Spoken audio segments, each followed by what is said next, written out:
Good morning, good morning. Welcome to our pre-conference session. The purpose of our pre-conference session is to focus on the CSI schools, Comprehensive Support and Improvement Schools. So hopefully we have you guys here that are either from a CSI school or from a district that has CSI schools. So this is a collaborative effort from 3 of our offices at the department: Accountability, Federal Programs, and the Office of School Improvement. We hope today that you leave with a clearer understanding of CSI schools identification, how schools are on the list, how you get off the list, the funding allocations, how the schools are funded, how we come up with a formula for funding, as well as the application and things you need in order to receive the funding. And then finally, support. What support is available automatically because you're a CSI school, and then what supports you might need to request as needed. You should have on your tables a note-taking tool. If you don't have one, please raise your hand and we'll get them out to you. We want you guys throughout the session to please take notes. We'll have an opportunity for some table time and to ask questions. We want to make sure you leave here with all the information that you need. Having said that, I'm turning it over to Dr. Marcus Vandiver from Accountability to get us started.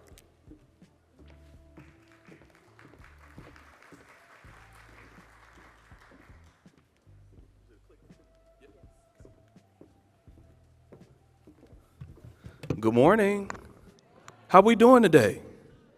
Good. You all look like a great group this morning. Thank you for attending our session. And is this the clicker? Yes. All right. Okay, and I can see myself down here. Perfect.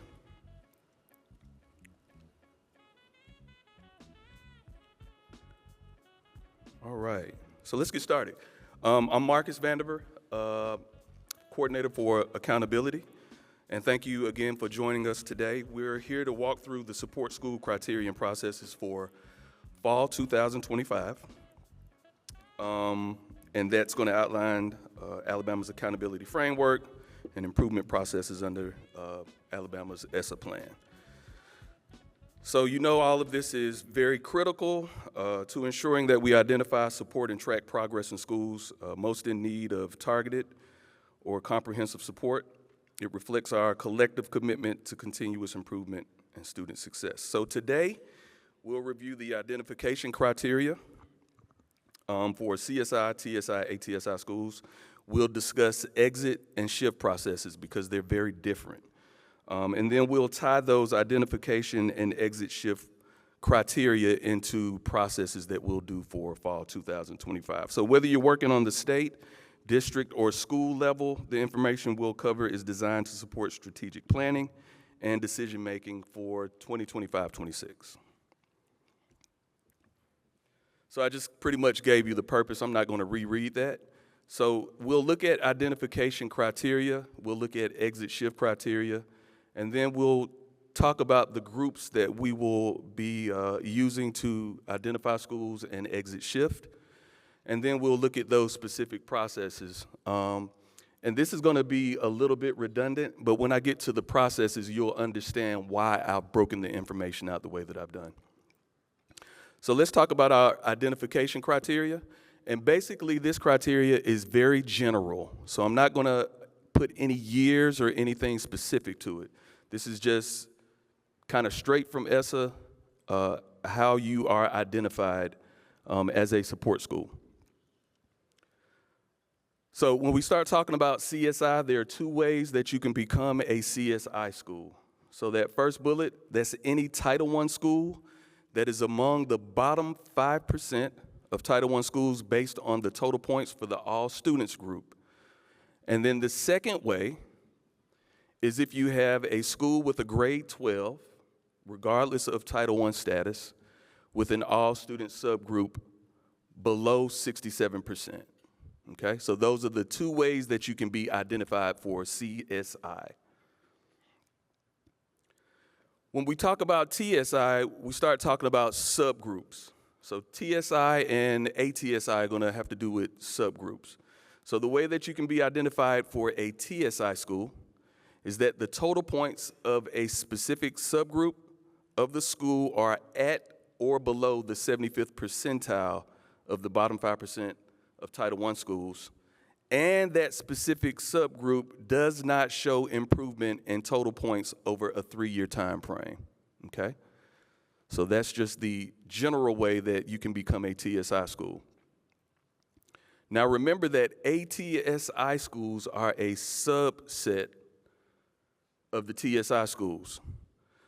So the way you become an ATSI school is that you are amongst the schools identified as TSI, and you were also identified as TSI the previous 2 years, okay? So that's identification. We got a quiz for you after looking at all of that good information. And so I'll ask you to raise your hand for A, B, C, or D. Which of the following would qualify a school for CSI status? Is it A, any Title I school with one subgroup performing below the state average? B, any Title I school among the bottom 5% based on total points earned for all students? C, any school with a graduation rate of 75%? Or D, any school that was previously identified for TSI for 1 year? Let me see all the A's. Any A's? No A's. Any B's? B's. All right. Any C's? Any D's? The correct answer is B. You win a prize, but I don't have it.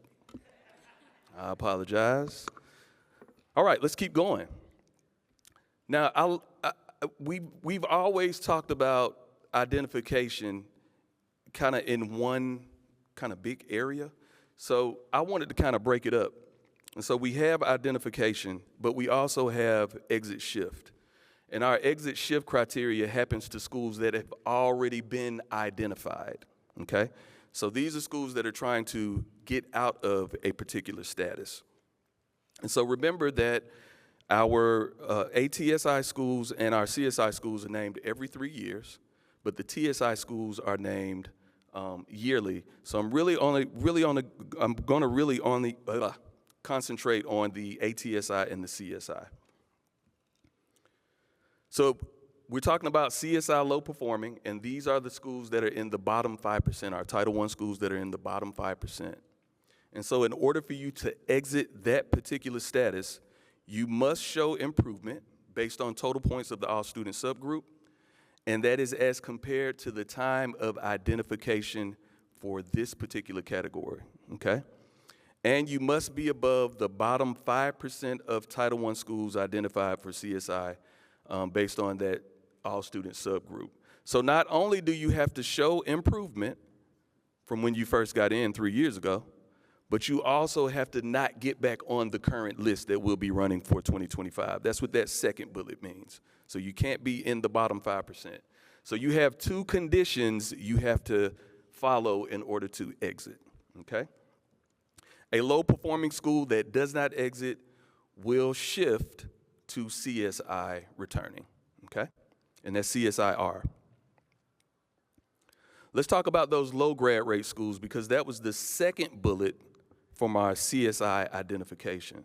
So if you are currently a school that is identified as CSI for low grad rate, the way that you can exit is to show improvement based on the graduation rate of the all-student subgroup as compared to the time of identification.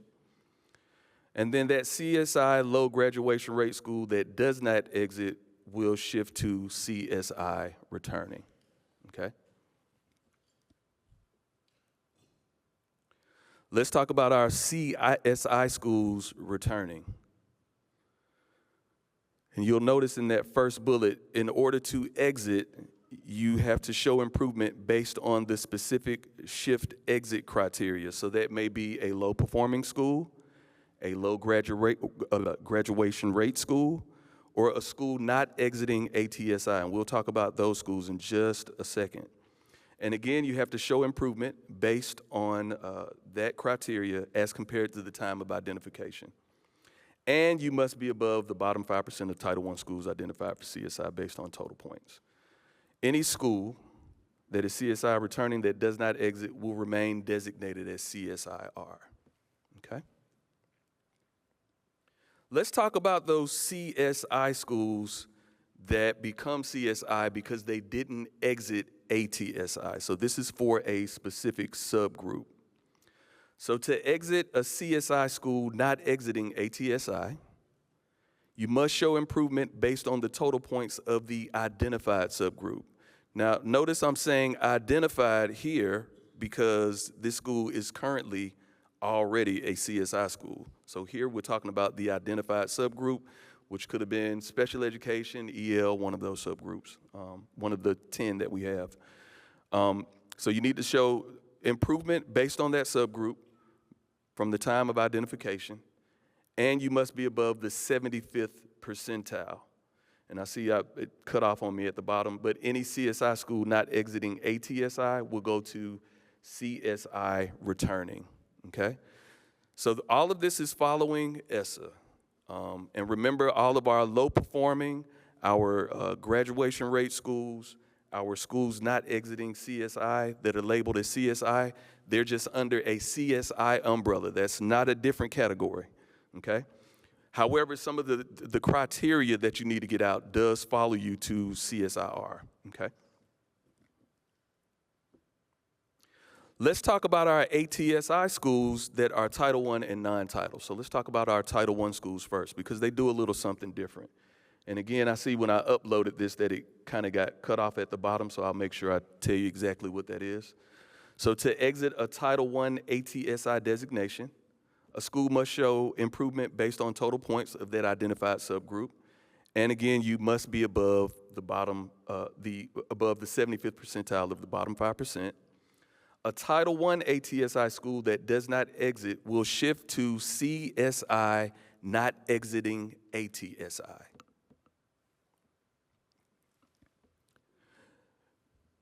The non-title criteria is exactly the same. However, non-Title I schools cannot be shifted to CSI, okay? So if you're an ATSI school and you're non-Title I, if you don't exit, you just remain ATSI. And if you stay there forever, you just stay there forever, okay? Now, I think Joe had given me a question about Title I schools, and I'm going to go back just a little bit. This is not written anywhere, but I wanted to answer a question about Title I schools that are CSI that lose their designation, okay? So a Title I school that is already CSI that loses its designation still will be a CSI school until they exit, okay? So just because you lose that status doesn't mean you're not CSI anymore, okay? Understandable? Check this out. If you're a Title I school and you're an ATSI school, but you lose that status before we identify, you cannot become CSI because you're not Title I. Title I schools are the only ones that can be shifted to CSI, okay? The other way that a Title I school can be CSI is through graduation rate. So just kind of keep those in your head, and I think Molly's going to give you these slides at some point. So this will be a good reference for you as we close in on fall 2025. So let's have a quiz again. For a Title I school to exit ATSI, what criteria must be met? A, only show improvement in the identified subgroup's total points. B, be above the bottom 5% of all schools based on the all-student subgroup. C, show improvement and score above the 75th percentile of bottom 5% of Title I schools. D, have a graduation rate above 67%. Any A's, B's, C's, any D's? You're a great group. You're very smart. It is C. Okay? Great. Now, in this next section, I'm going to take the identification and exit criteria and give you specific information as it applies to that criteria. And we call these our processes. So these are the schools that will go through our processes. So on the left, you'll see the exit shift group of schools. The following groups of support schools will undergo an exit shift process in fall 2025. So you'll have your 2018 CSI schools, you'll have your 2018 ATSI schools, and those are the ones that are currently identified as CSI not exiting ATSI and ATSI, Title I and non-title. You have your 2022 CSI schools, your 2022 ATSI schools, Title I and non-title. And then on the right, you see your identification groups.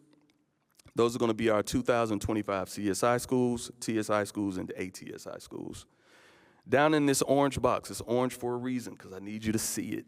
Schools identified as CSI in 2018 that shifted to CSIR will undergo an exit shift process 3 years from identification as CSIR. So I think we did that in 24, so 3 years from now is when we'll do the exit shift process for our CSIR schools, okay?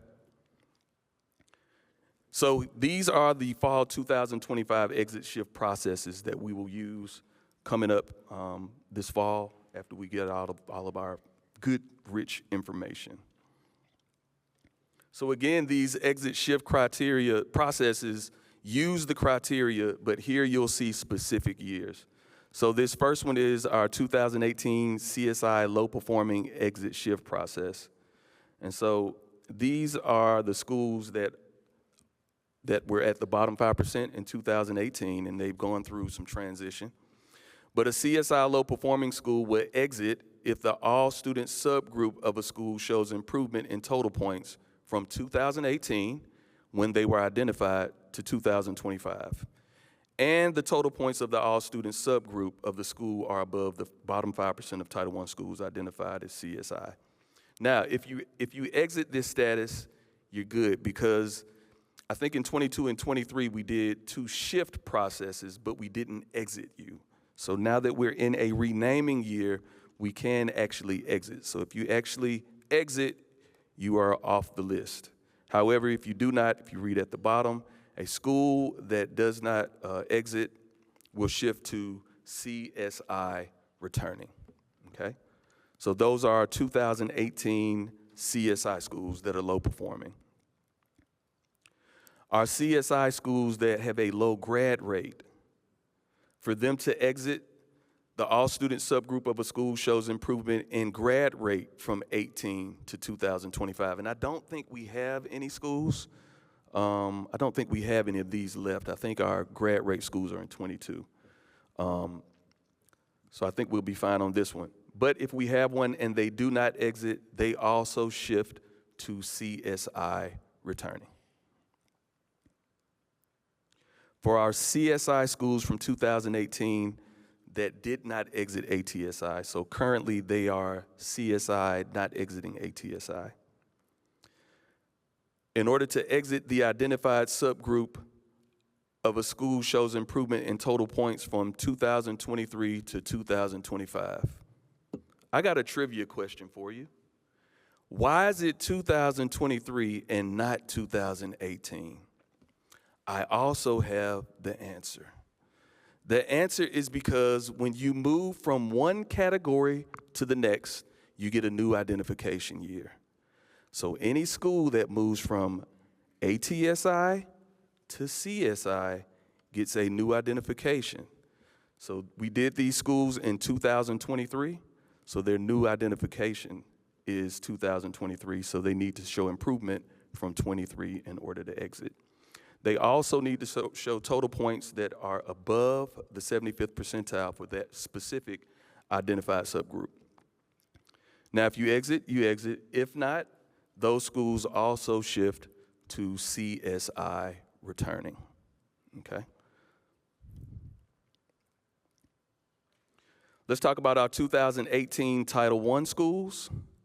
You'll see here that to exit, that identified subgroup shows improvement in total points from 18 when they were identified to 25. And again, you must be above the 75th percentile of the bottom 5%. A 2018 Title I ATSI school that does not exit will shift to CSI not exiting ATSI.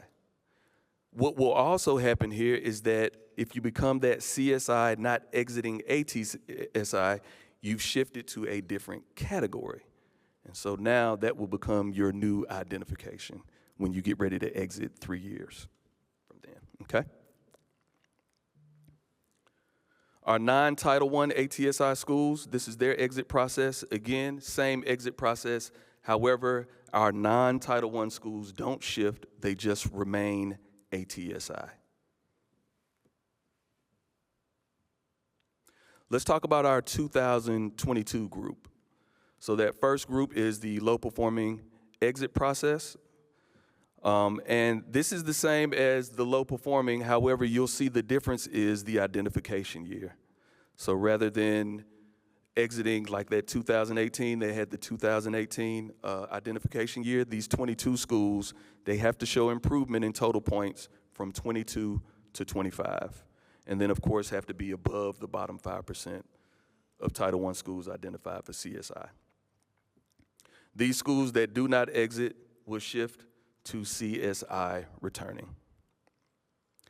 Grad rate, that year is 22, so to exit, you'll need to have a grad rate that shows improvement in the all students group from 22 to 25.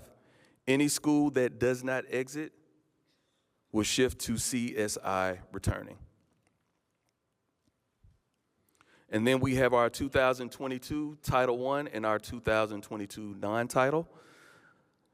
The Title I schools have to show improvement from 22 to 25 and be above the 75th percentile of the bottom 5% of schools identified for CSI. If you do not exit, Title I schools become CSI schools not exiting ATSI. Our non-title schools will remain ATSI in perpetuity. Quiz time. Don't y'all hate quiz time? But it's good for you. It helps. If a 2018 non-Title I ATSI school does not meet exit criteria in fall 2025, what happens? A, the school shifts to CSI status. B, the school shifts to CSI ATSI status. C, the school shifts to CSI R status. And D, the school remains designated as ATSI. Any A's? B's? C's? D's? All right, very good.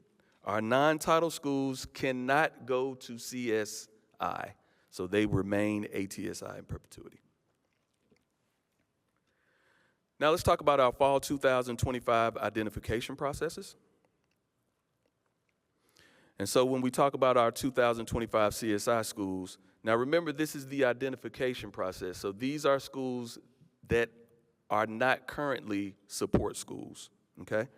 So a school will be identified as CSI if the school is a Title I school and the total points of the all-student subgroup are amongst the bottom 5% of Title I schools, or the school has a grade of 12 with a graduation rate below 67%.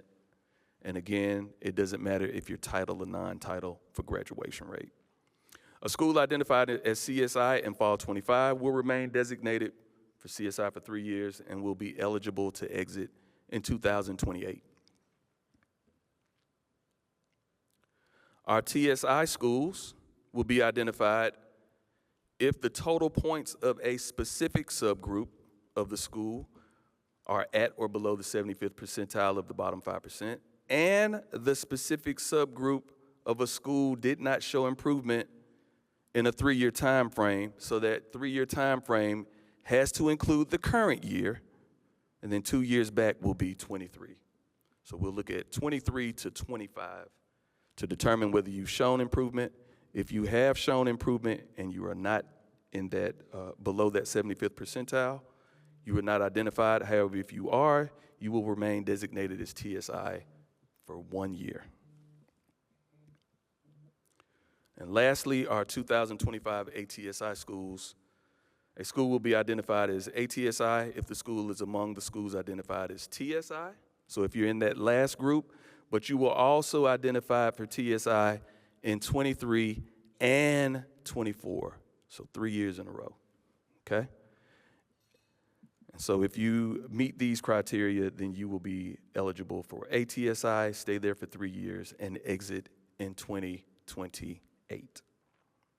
And lastly, quiz time. That's right, good old quiz time. Which of the following is a requirement for a school to be identified as TSI in fall 2025?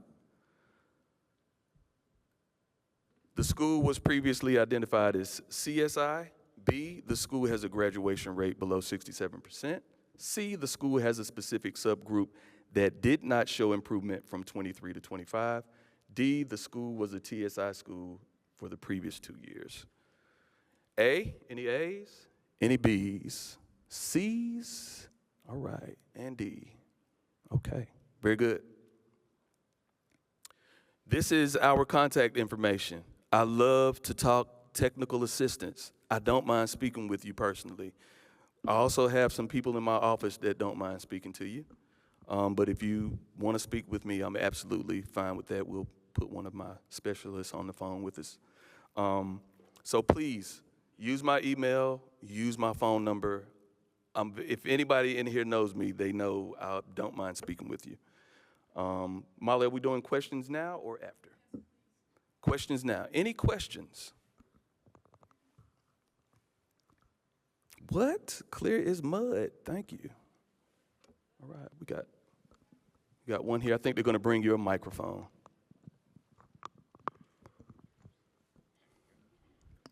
I just want to know if we could get this added to the resources section, the slides.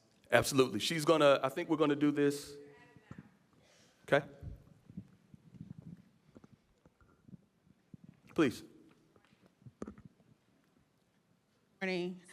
Question, just for clarification, you're saying that with the graduation rate, that data is inclusive of 24-25 school year? Because it said 2025, so it's inclusive of this current school year with grad rate data? When you say inclusive, what do you mean? We look at So what the reporting year in the portal. Right, and your dates that you said for grad rate were 2018 to 2025 with all students above or below the 67 mark? Is that for exiting and shift? Yes. If you were a school that was identified in 25, we're using the reporting year, the reporting information. So whatever we're reporting, whatever graduation rate we're reporting in 25, that's what we're using. Okay, but it's not the actual school year you're referencing? I'm referencing the reporting year. Okay. The reporting year, yep. Whatever shows up, when I say fall 2025, I'm saying whatever shows up in the report card. And our report card is a year in the rears. Any other questions? Yes, here, testing 1, 2. Where are you? I can't see you. Over Raise your here. hand. Okay, I'll all right. stand up. I'm sorry. I have a question because we're comparing 2018 and 2025 data at one time. In 2018, we took the ARMT, if I'm not mistaken. And in 2025, we're taking the ACAP. Are we comparing those data sources even though they're different? Yes, ma'am. Okay. And then I had another question. You said, is improvement overall, or are we looking at the different subject areas for improvement? We're just looking at the overall improvement? When you say improvement, what specific group are you speaking of? You're saying math improvement, ELA improvement, and we're looking at those improvements. Are we combining We said improvement for total points for, Yes. if it's an ATSI school, a specific group. Okay, yes. Total points for the all students group if it's a CSI school. So it's total points. That's Yes, what I wanted ma'am, to know. total Okay. points. All right, thank you. Absolutely. Anyone else? You have my phone number, you have my email if you're bashful. I'm more than happy to take any questions. Even if you want to talk to me after this, we can step out in the hallway and we can have a conversation. Thank you for your time, and I appreciate you. Looking forward to hearing from you.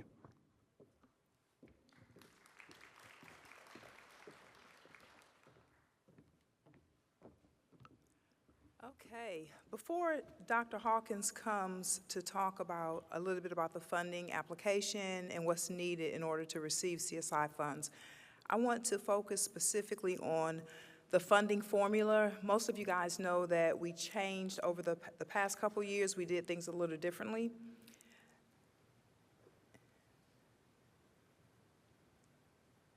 So this is our team. You guys who know me know that I'm not this tech savvy, so this stuff was not me, but it looks really nice.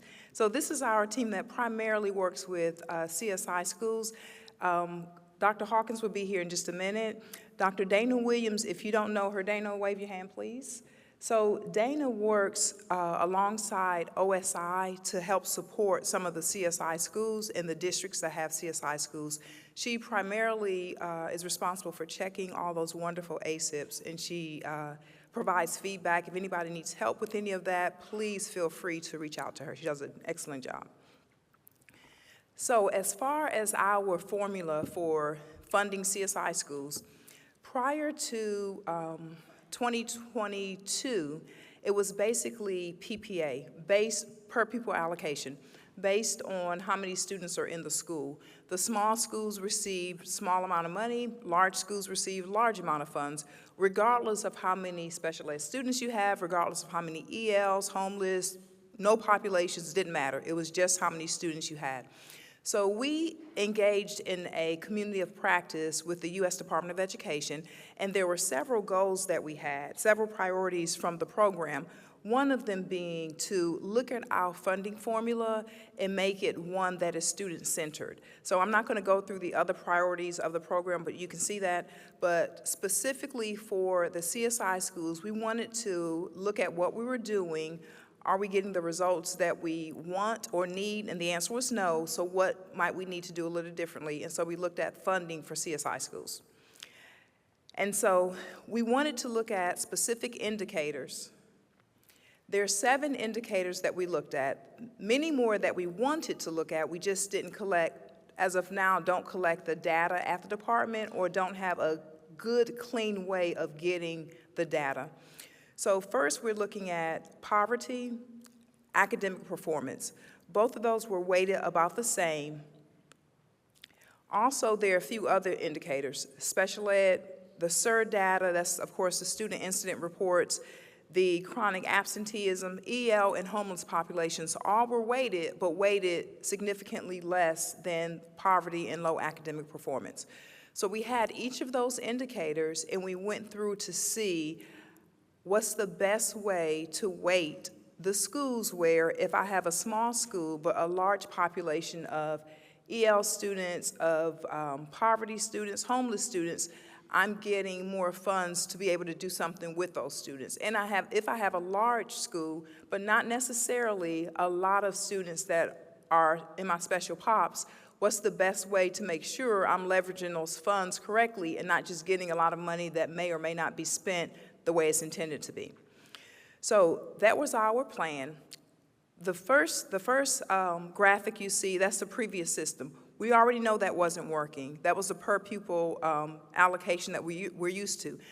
The primary issue with that is that some of the small schools were receiving $40,000, $50,000. There's very little, $68,000, very little that you can do with those funds. The other thing we looked at was 100% category PPA. So the different indicators that I mentioned, 100% of the funds used based on those 7 indicators. So we looked into that and we thought, well, no, that may not be the best thing either, because then we had those small schools with 100, 200 students. They were receiving as much money as the schools with 1,200 students. So we knew that wasn't right either. We figured we need some type of balance. So we tried to figure out what is it that we want to do. This is what we ended up doing, but let me show you first how we got to this. This is the 100% PPA. If you'll see school number 1 on here, and of course this is all just made up data. This is based on 1.5 million, I believe. 1.5 million. We received I think 14 million, and this is just based on 3 schools, just to give you a comparison. So for these 3 schools, if we did PPA, school 1 would get $100,000, school 3 would get $925,000, school 2 would get $475,000. So for those of you guys who represent school 3, you're probably happy. However, we know that's not really fair. So we know we need to do something differently because although School 1 is a smaller school, we want to make sure they have enough funds to do something for their students that's going to make a difference. So this is option 2. Well, option 2 is lopsided. School 1 received more money than School 3, and School 3 is over 3 times their size. So we knew that wasn't right. So again, neither one of those are right. This is what we ended up doing. So we did 50% level funding, level meaning everyone gets a baseline, a certain amount, and then the other 50% is based on those categories. We feel like that's the fairest way to allocate the funds, and this is what it would look like in this situation that I just showed you. So option 3, if you'll see level funding, each of the schools receive that $250,000, that's the baseline, and then the category PPA, based on the categories, is the blue amount. School 1 received 100, School 2, 250, 250,000, and then School 3, 400,000. And so in the end, this is what it looks like, the allocations for each of those schools. We are absolutely open to feedback and any comments. If you have them, feel free to share them with federal programs. But as of right now, this is our funding formula. There are some other indicators we wanted to capture, and just so you know, we don't have enough good quality data to capture it. But like, for example, we know that there are certain schools where the students they have a disproportionate number of inexperienced new teachers, underqualified teachers. We don't have a really good way of capturing that data and quantifying it, so we don't have that on there. Another indicator they encouraged us to look at was access to rigorous courses. We know in some of our schools the amount of rigorous courses, the curriculum, some schools, you know, they have AP, you know, advanced placement, dual enrollment, whatever it is you want, you can get it. You can take standard to advanced level in every, you know, area. In some schools, that's not the case. In some schools, you can only take up to, you know, pre-cal. Some don't have AP calculus, AP statistics, you know, certain things like that. Again, we don't have a way right now to quantify that, and so that's why we didn't include those things in our funding formula. There were 2 others, I can't think of them off the top of my head, but just know, again, we're open to suggestions, and we will continue to look and see to make sure we're doing what's best for our students. And I'm going to turn it over to Calandra, Dr. Hawkins. She's going to go over additional information regarding the funding allocation as well as information you guys need with the application. Good morning, everyone. This is not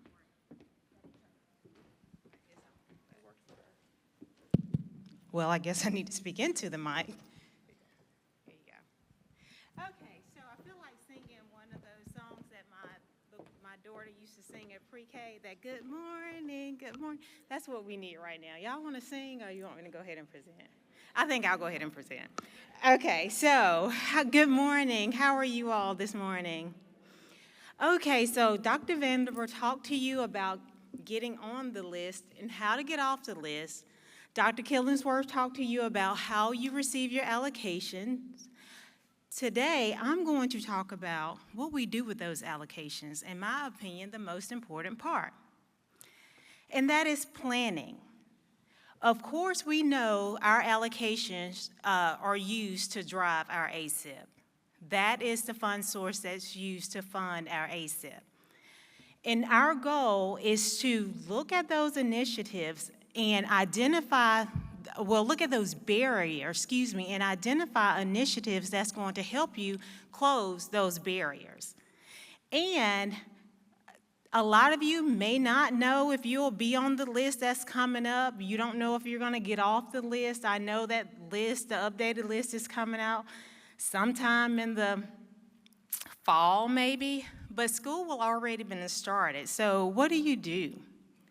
So here is our planning calendar that we've put before you before, but I just want to kind of go through this calendar and feel free to make the necessary adjustments that you need to for your district, because I do think if we wait until June to plan, that's going to be a little late. However, you may say June is early because I don't know if I'm going to be on the list or not. I would say plan anyways. I don't care if I'm not on the list. You want to start planning as soon as possible. And so, starting in June, maybe you want to look at collecting your data, the academic data and your non-academic data. I would say March, but hey, we'll start with June, okay? And around July, you want to facilitate your ASIP meetings, analyze your data, make sure you're conducting your needs assessments, your comprehensive needs assessments, and you want to start creating that ASIP. So within your budget, you may not have funds right now for school improvement, but if you do for Title I, you want to set aside some funds to plan to have your team to come in during these summer months to start planning to make sure your school is one of those schools that your district has your schools that are on the list to move out of school improvement. Okay, so August, we're getting ready for school to start. You want to call that team back in, review that plan, make some final decisions so that when your students show up on day one, you are ready to implement that plan. And then look, of course we have September, same thing, implement and monitor our plan, but then in October, that's when your ASIPs are due. And we're seeing far too many ASIPs that are not completed in October. And that's starting way behind the 8 ball. If our ASIPs are not completed in October, we're doing a disadvantage to our students, because they deserve to have those interventions in place day one. And I know many of you have been a building level principal sitting in this room. There is no way we can start planning in August. In August, we are just trying to ensure that our routines are in place, ensure that our students have a schedule and know where they're going. So you definitely want to exercise or use those summer months to ensure that you have a solid plan in place for those students. Just because the ASIPs are due October 15th does not mean you have to wait until October 15th to meet with your school improvement staff, get them to sign off on the necessary rubrics. All of those things can take place prior to October 1, so that you as the federal program director, once those funds are released, you're able to submit your plan and get it approved as soon as possible so that you can start spending those funds. And we, Dana, myself, and Dr. Garner, we're here to help support you. You all have specialists that are in school improvement that should be boots on the ground within your districts, working with your schools, that can help support you in writing those plans. I know there was a lot of confusion last year with getting the ASIP rubric signed. Everybody look at me, okay? Put your pencils down, eyes on me. You will have to get that rubric signed before you submit your EGAP. Yes, we did communicate that last year, but I do understand that we communicate a lot of information to you all, and sometimes when we throw new things in the middle of old things, we don't clearly communicate that rubric being signed by your school improvement staff as well as your district staff, and it should be uploaded in EGAP.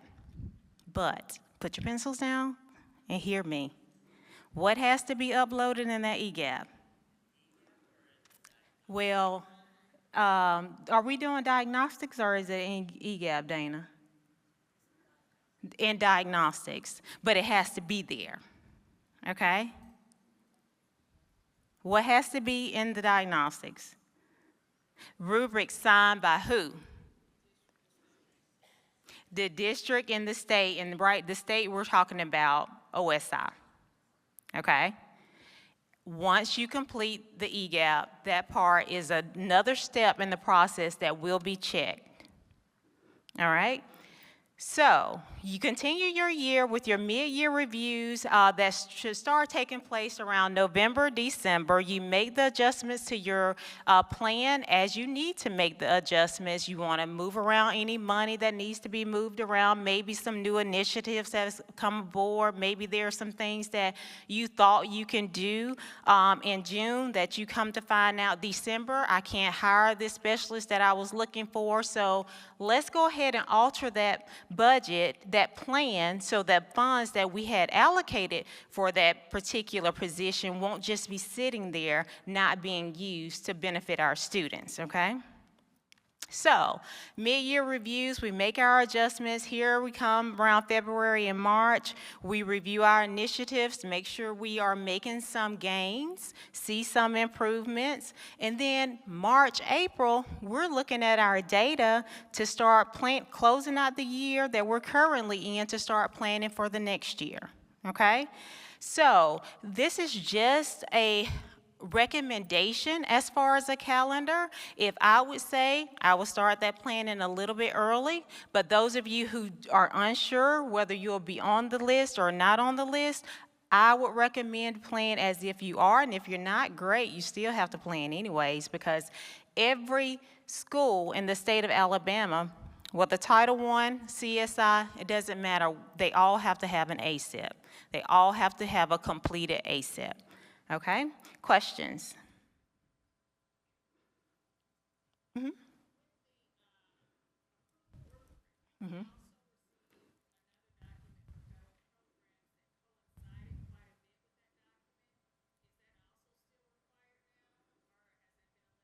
What document are you referring to? So I don't think it was a misunderstanding, at least for our district. On the approval rubric, it was the timing of it. We didn't get it until FEPA. So we had already kind of closed out some things, so it was a matter of going back and the timing of that. But we also received the evaluation criteria rubric that coincided with the CSI.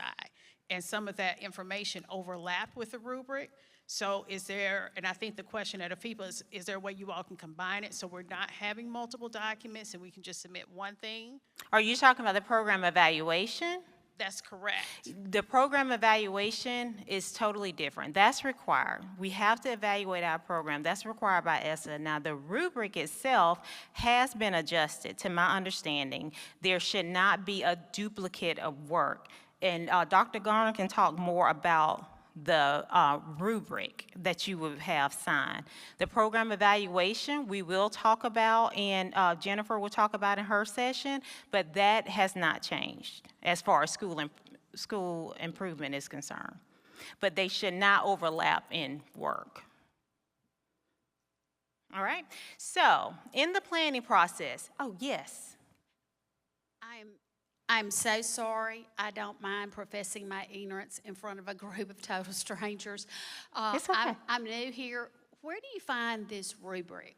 Your specialist for school improvement or administrator, if I'm not mistaken, Joe, it's the specialists that are working with the schools will have the rubric, and as you all are going through the completion of your ASIP, they should be, it's a rubric to check off to ensure that those line items, expenditures are reasonable, necessary, and allocable, and that they align to EGAP.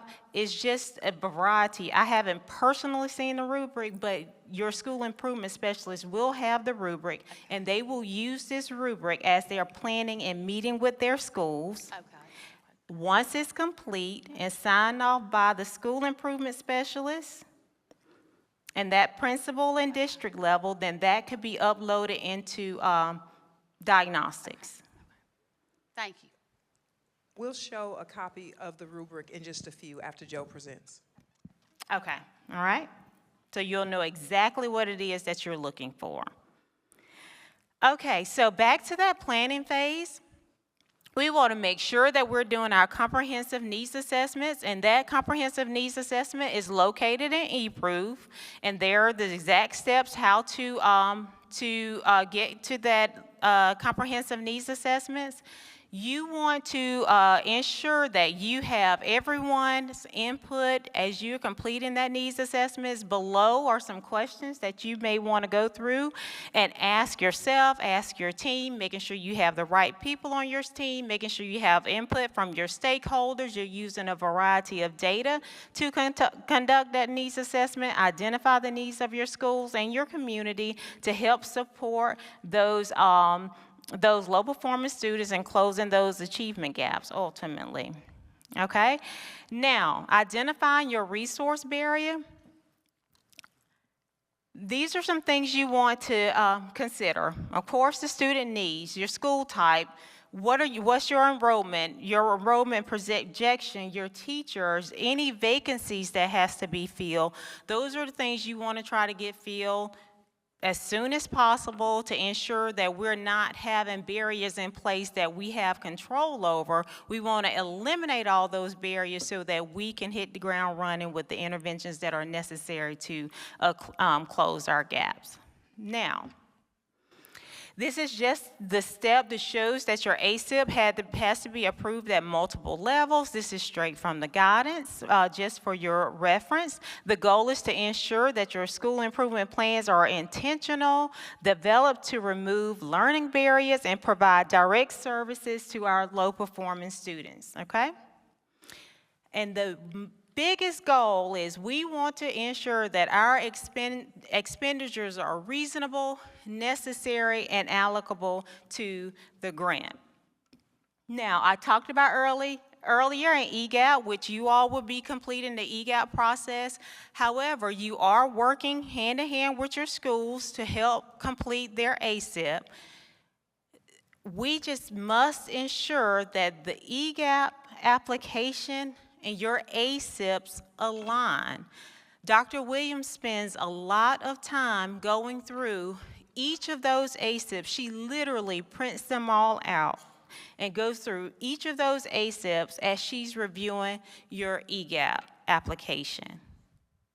And we do not want to waste time having to send an application back or return them because expenditures that may be identified in EGAP are not supported in the school's improvement plan or vice versa. So once you have a system in place and those ASIPs are completed, you've worked with your schools on completing those ASIPs, you know what are in those ASIPs, you then in turn complete your EGAP, have a system in place where schools cannot go back and make those adjustments until after you've submitted those applications.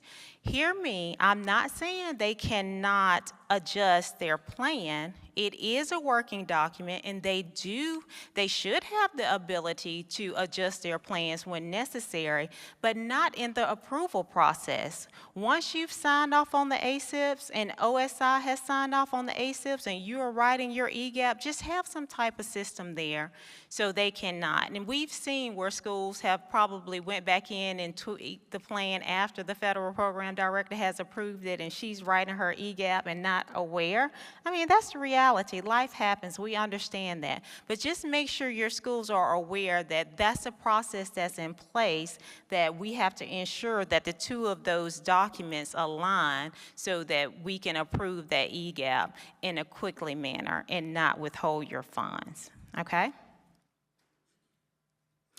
Now, just how do you make sure that your EGAP and ASIP align? We're not like the narratives, the words verbatim is not what we're looking for. It's just the simple same programs. If you are buying IXL intervention at school A, somewhere in that EGAP, we should see IXL interventions. Maybe you have 5 out of 6 of your schools that need this intervention. You don't have to write it 5 times. You could just say, we're purchasing IXL for 5 of the 6 of our schools that are in school improvement. And that's the end. When it comes down to teachers and things of that nature, verbatim, it doesn't have to be the exact because sometimes schools can hire, sometimes they cannot. We just need to know that we are looking for an instructional coach at a school or we're looking for a math teacher at a school, those type things. So we just want to make sure that those expenditures that are aligning, that's in your ASIP align exactly with what we're purchasing in EGAP. Any questions? Okay, hearing none. Next, we will have Dr. Garner. He will come up and talk about the supports that you will receive from OSI, and you can ask him all about that rubric, okay? Dr. Garner? Yes, ma'am. All right.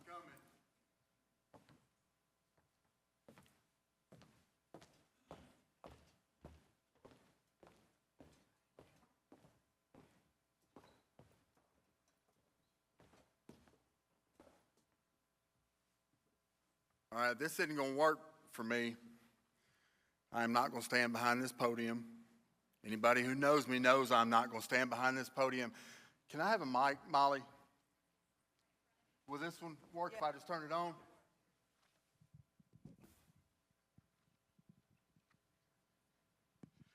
Check, check.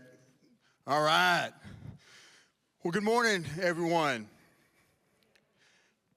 Happy, what is today, Tuesday? Happy Tuesday morning, I think it's Tuesday. It's good to see everyone today. Good to see your smiling faces. Sometimes it's like a reunion when we get together and I get to see all these individuals that I've worked with for years and known for years, but we all get caught up in the day-to-day grind and we don't get to see each other very often. So it's like a reunion. We get together and in some cases like a bunch of hens cackling, me included, but it's a pleasure to be here with you all today to talk about the supports that the Office of School Improvement can provide. But I want to talk to you a little bit about who we are and what we do. First, who we are.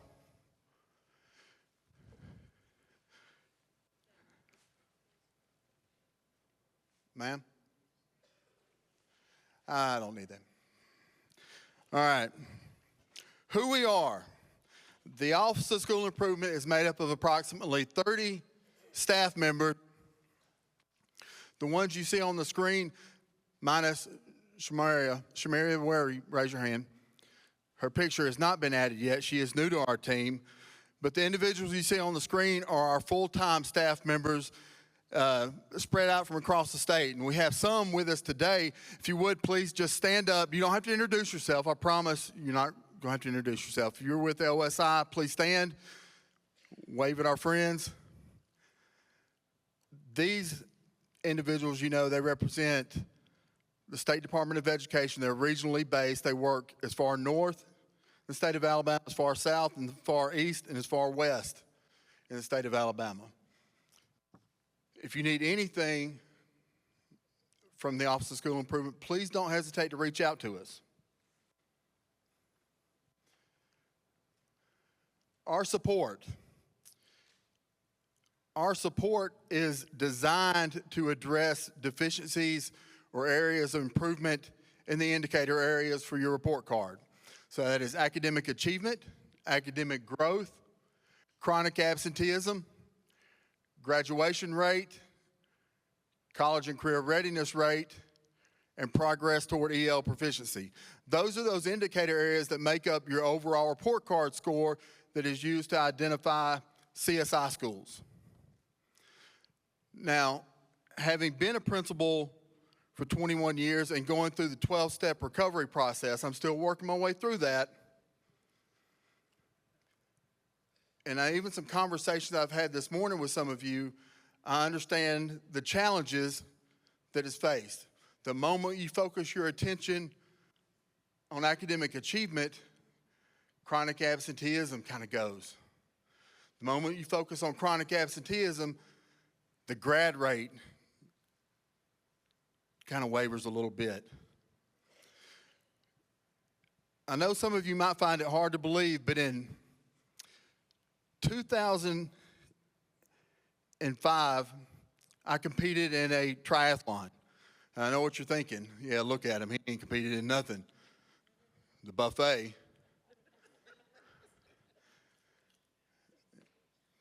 But I did. I competed in my first sprint triathlon. And I said sprint triathlon because it was shorter. I'm like, that's got to be a little bit easier.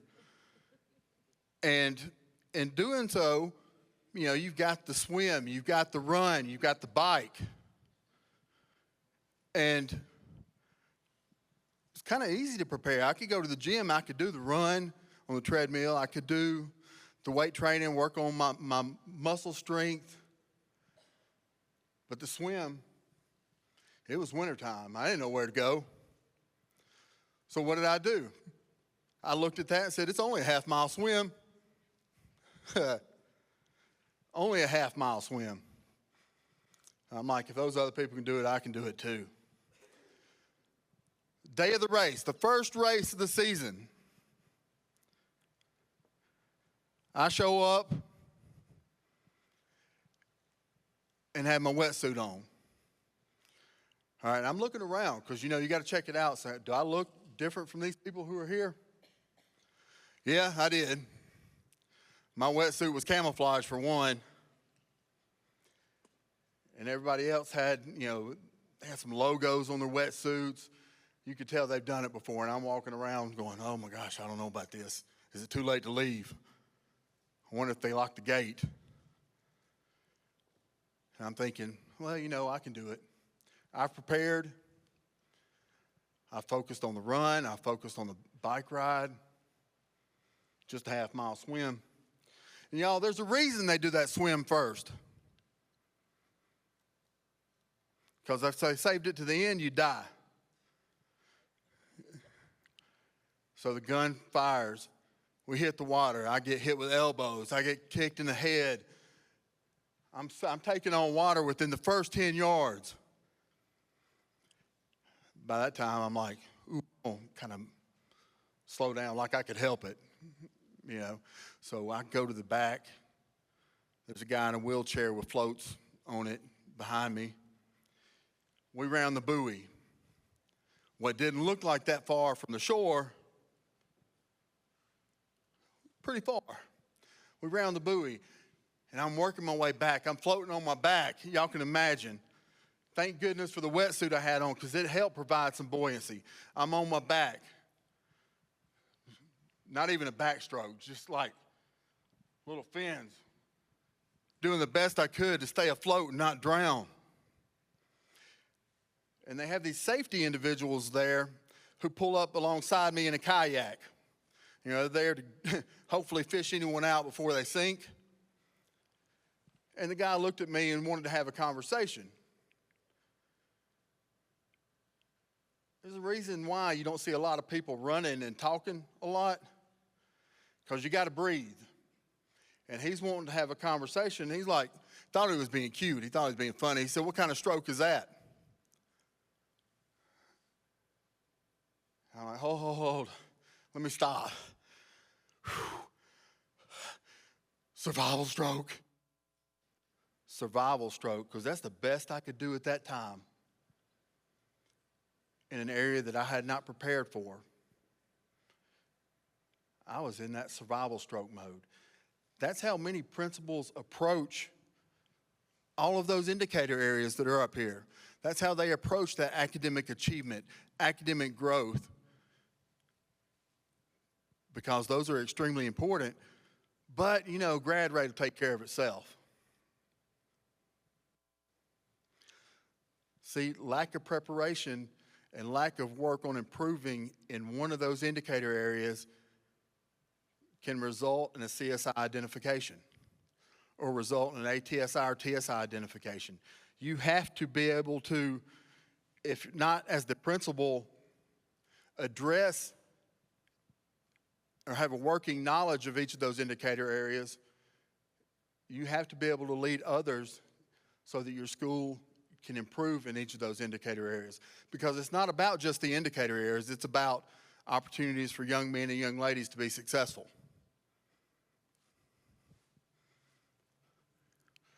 And our support is prioritized. If you're used to working with ARI or OMI through the Numeracy Act, our support is prioritized. Our full support schools are going to be those comprehensive support and improvement schools, those CSI schools that Mark has talked about, that bottom 5% of Title I schools. In addition to the CSI schools, we also have governor's turnaround schools that fall within our reach of full support. And beyond the CSI, from there we get into more of a limited support, ATSI and TSI. We will support your district and your school with that subpopulation or any other area that you have identified. All you got to do is ask. All you have to do is ask. So although you're not a full support school, we will visit your house. We'll sit down with you. We'll help identify gaps based upon your needs assessment, based upon the data, whether it be TSI and a subpopulation of students with disabilities, or an all students report card calculation. So from there we go to the TSI priority schools, which is based on Alabama's Accountability Act. And then all others is requested. If you're not identified in any of those areas, still, we're here for you. We're not going to leave you hanging. We're not going to abandon you. All you have to do is ask.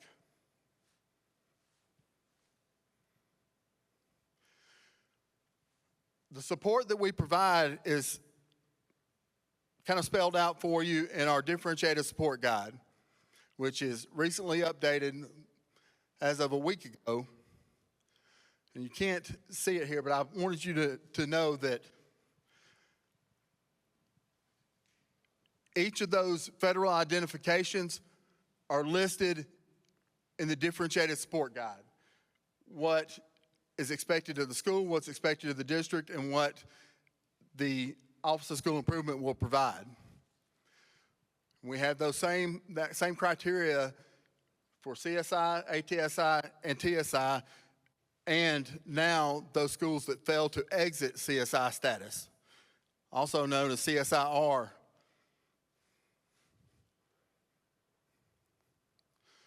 The work that we do as an OSI team is governed by our roles and responsibilities.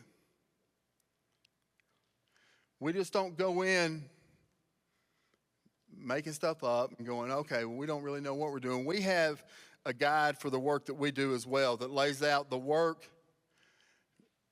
of the administrators, the work of the specialists, the work of those specialized areas such as literacy specialists, and the work of our principal coaches. And if you're identified as a CSI school, you'll have a full-time specialist assigned to you. You will also have a principal coach hopefully assigned to you to support as well. And an administrator to work with the LEA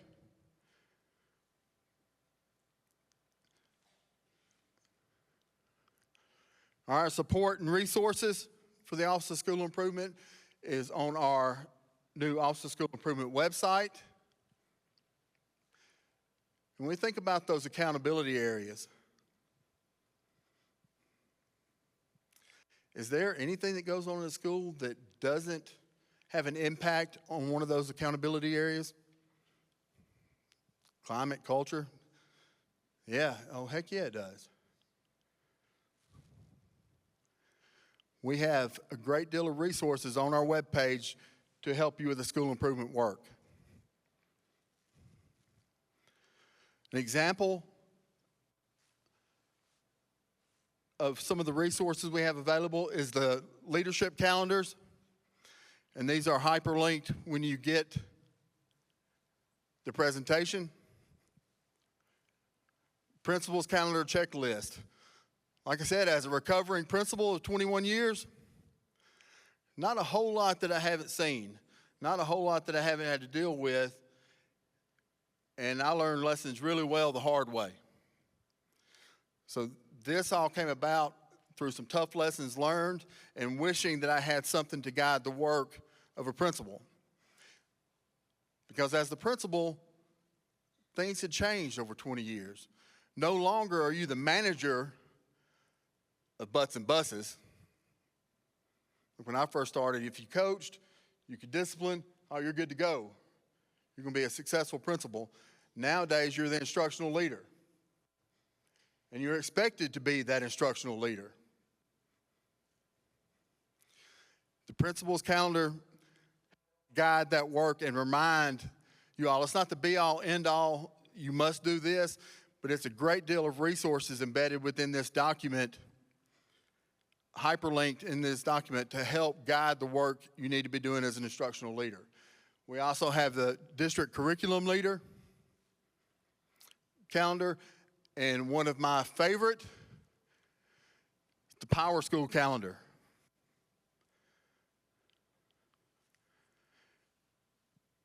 If you have questions about Power School or want to know timeline, want to know anything related to Power School, check out the calendar. If you need it, it's hyperlinked in that calendar somewhere. And then we also have hyperlinked is our annual trainings reference guide. ASIP resources. Now, I'm going to pause right here because Kalana brought up the rubric.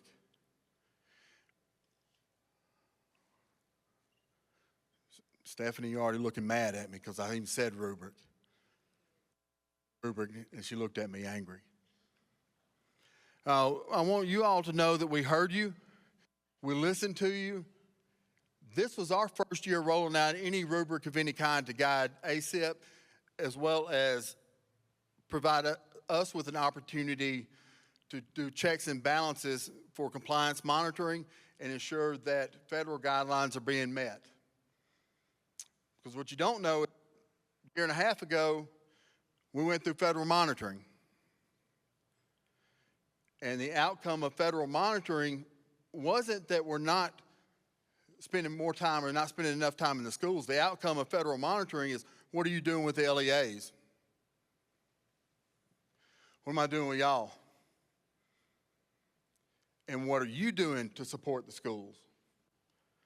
So you saw a shift, and now I'm coming to hang out with Stephanie, and we're looking at each individual school's ASIP and making sure that it aligns with their EGAP application and making sure that there's progress monitoring built into their plan as an LEA, because what we found out, we're doing great work in the schools. You know, we're the one group that tries to work ourselves out of a job. You know, our goal is to work ourselves out of a job. We want those schools that are identified to come off of that status. But some of our attention was focused in the wrong areas. So as a result, we're doing a lot more work with the LEAs.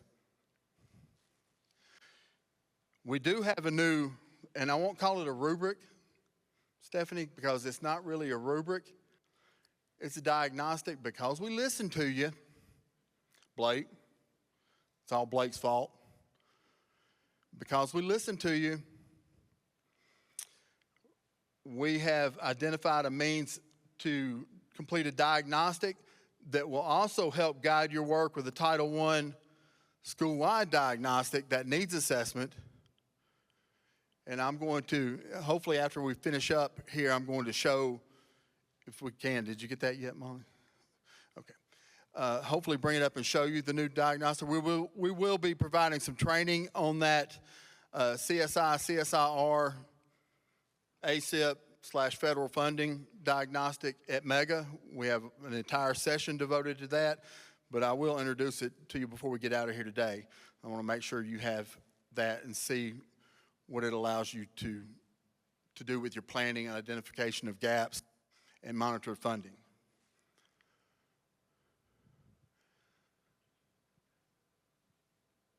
There are, as in all of OSI's documents, there's an abundance of resources embedded within each of those areas. If you go to the ASIP presentations and tools document, you will see presentations that we've done for the last 3 years. Presentations to help guide you in your work for the continuous improvement plan. Then we have ACAP ACT resources. Again, it's something that I know as a team we're very, very proud of the work we've done, because there is no greater challenge than improving in academic achievement at any level, because you cannot help where the kids are when you get them. You cannot, Stephanie's heard me say this many times, we can't control where the kids are when we get them, but we can control where they are when they leave. An abundance of resources embedded through the ACAP, ACT resources. And our framework for school improvement is based upon the 4 domains for rapid school improvement.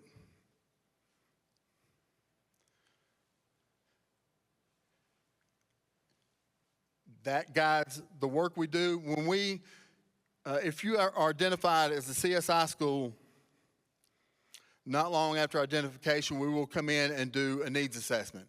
We call it an instructional audit, but it's really a needs assessment. The needs assessment is based on these 4 domains for rapid school improvement: turnaround leadership, talent development, instructional transformation, and culture shift.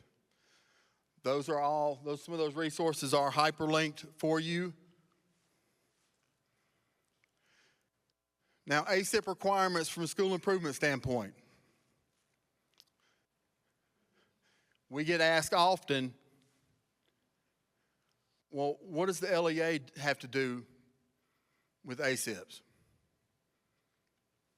Well, look at it right here. Responsible entity for development of the ACIP for CSI school.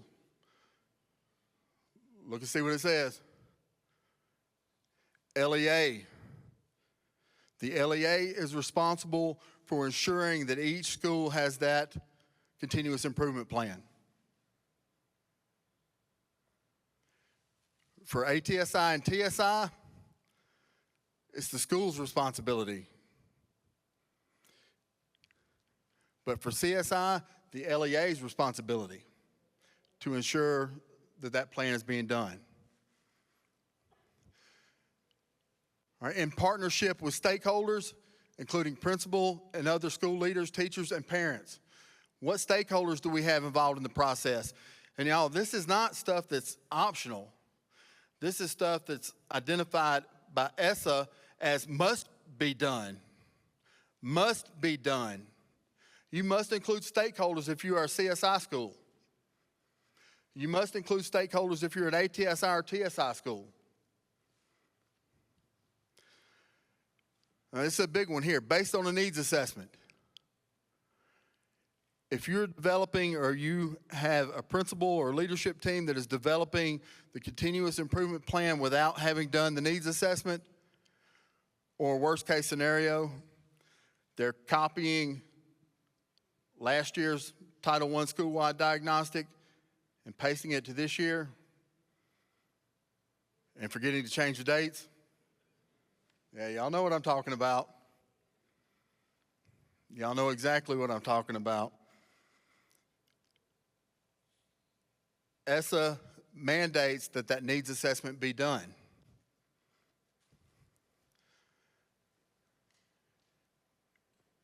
Informed by all indicators. That's why even for schools that are identified as ATSI and TSI, looking at that subpopulation, it is still based on all indicator areas. A report card calculation is done for that subpopulation as well as every other subpopulation you have in your school. And that report card calculation is then compared to that bottom 5%. But the report card calculation is based on all indicator areas.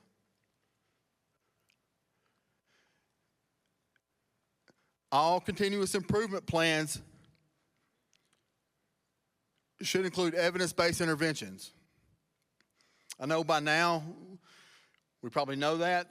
A few years ago, it was a challenge to figure out what that really meant, but now we kind of got a better understanding of what evidence-based interventions are and what they look like and how we determine the effectiveness of those evidence-based interventions. And identifies and addresses resource inequities. What Molly and Calandra both spoke of.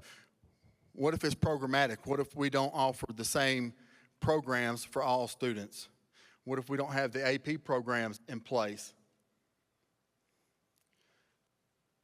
That would be inequity.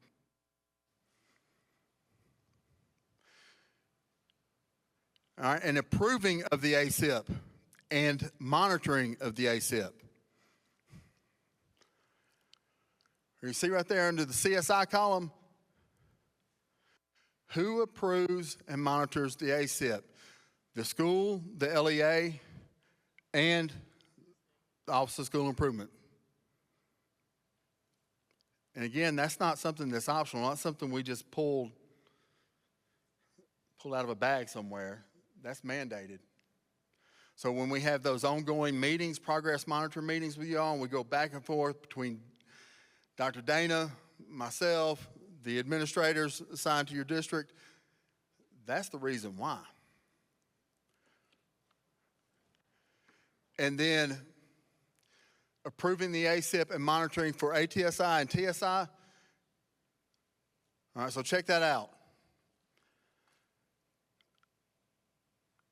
The LEA is responsible. It doesn't say that it's optional to do the continuous improvement plan. It doesn't say that it's optional for the LEA to approve. Continuous improvement plans are to be done by every school. And for ATSI and TSI, the approval and monitoring falls into the lap of the LEA.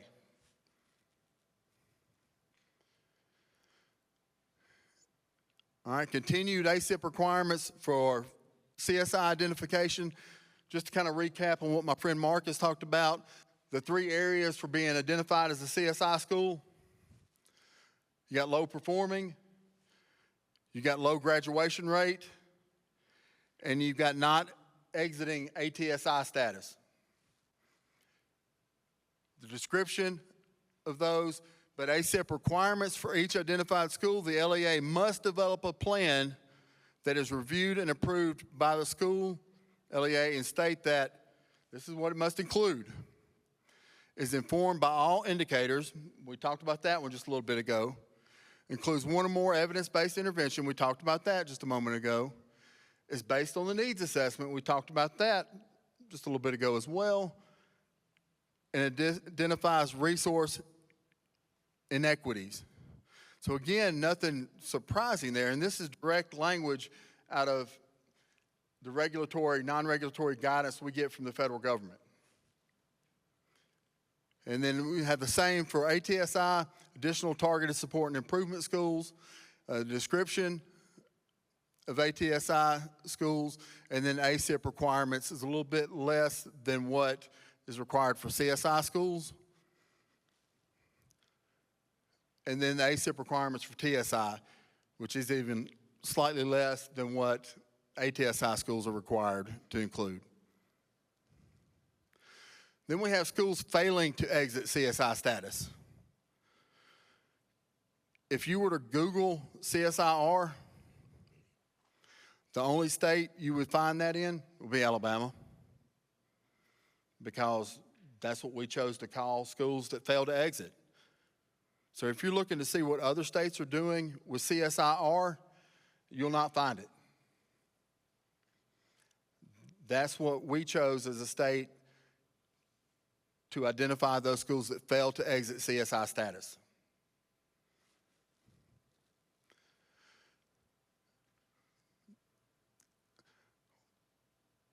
All right, I want to point out this slide here, more rigorous interventions for CSI schools. This is mandated.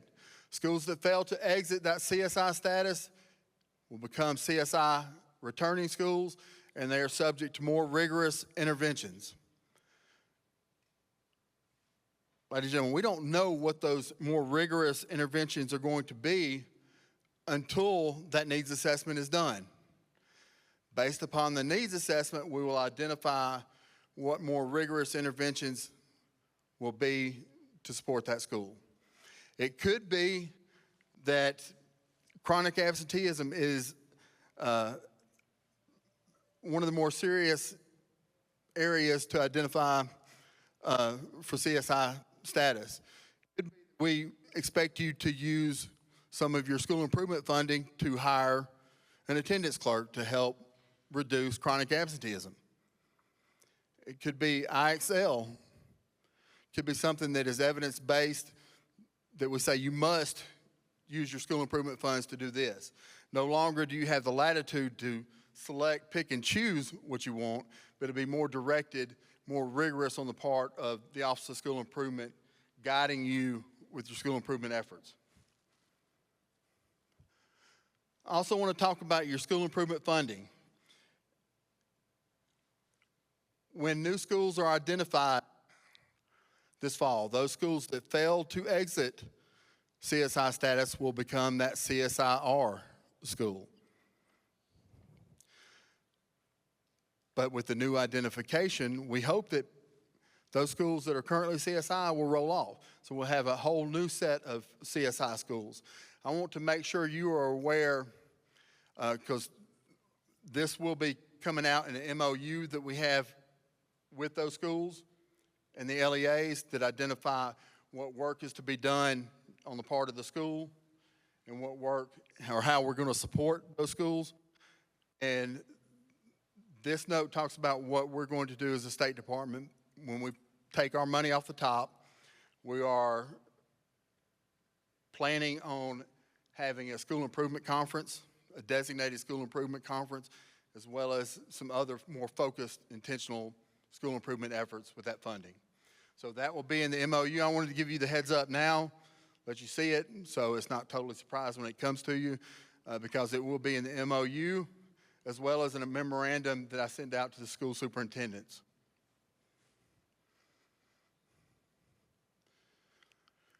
All right, the next couple slides go over the OSI's memorandum and what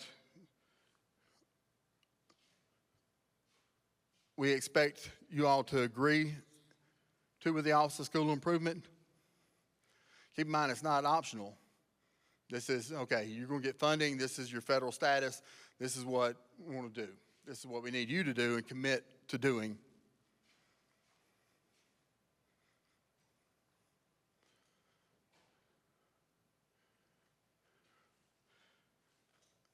Okay.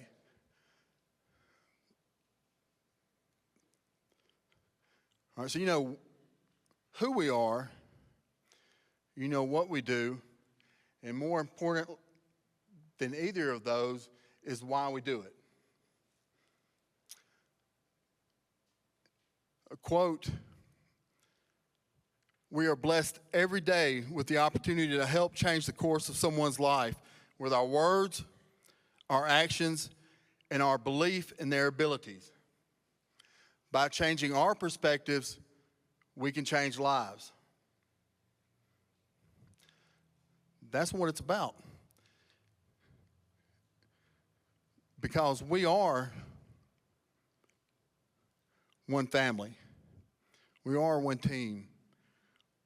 We are one school. And we are one community of educators in Alabama that strive to provide the best opportunities for young men and young ladies. And when we succeed together.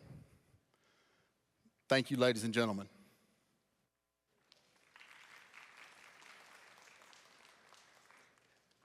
Kelly, if you would please pull up that rubric, and Dr. Garden, can you walk us through it, please?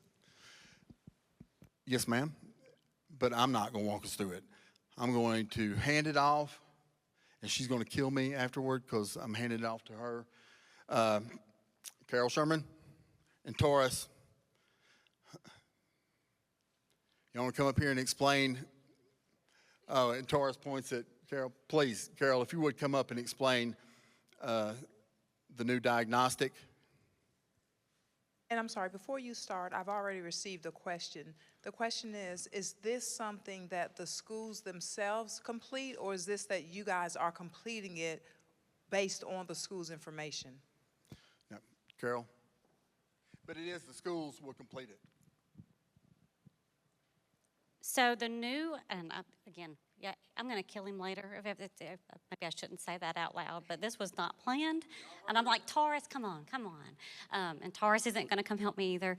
But anyhow, so for my CSI schools that have completed this process with us this year, you know that we definitely had some difficulties with trying to make signatures work, and we were scanning things and sending things back and forth to one another. So we worked with Cognia to build this out in diagnostics.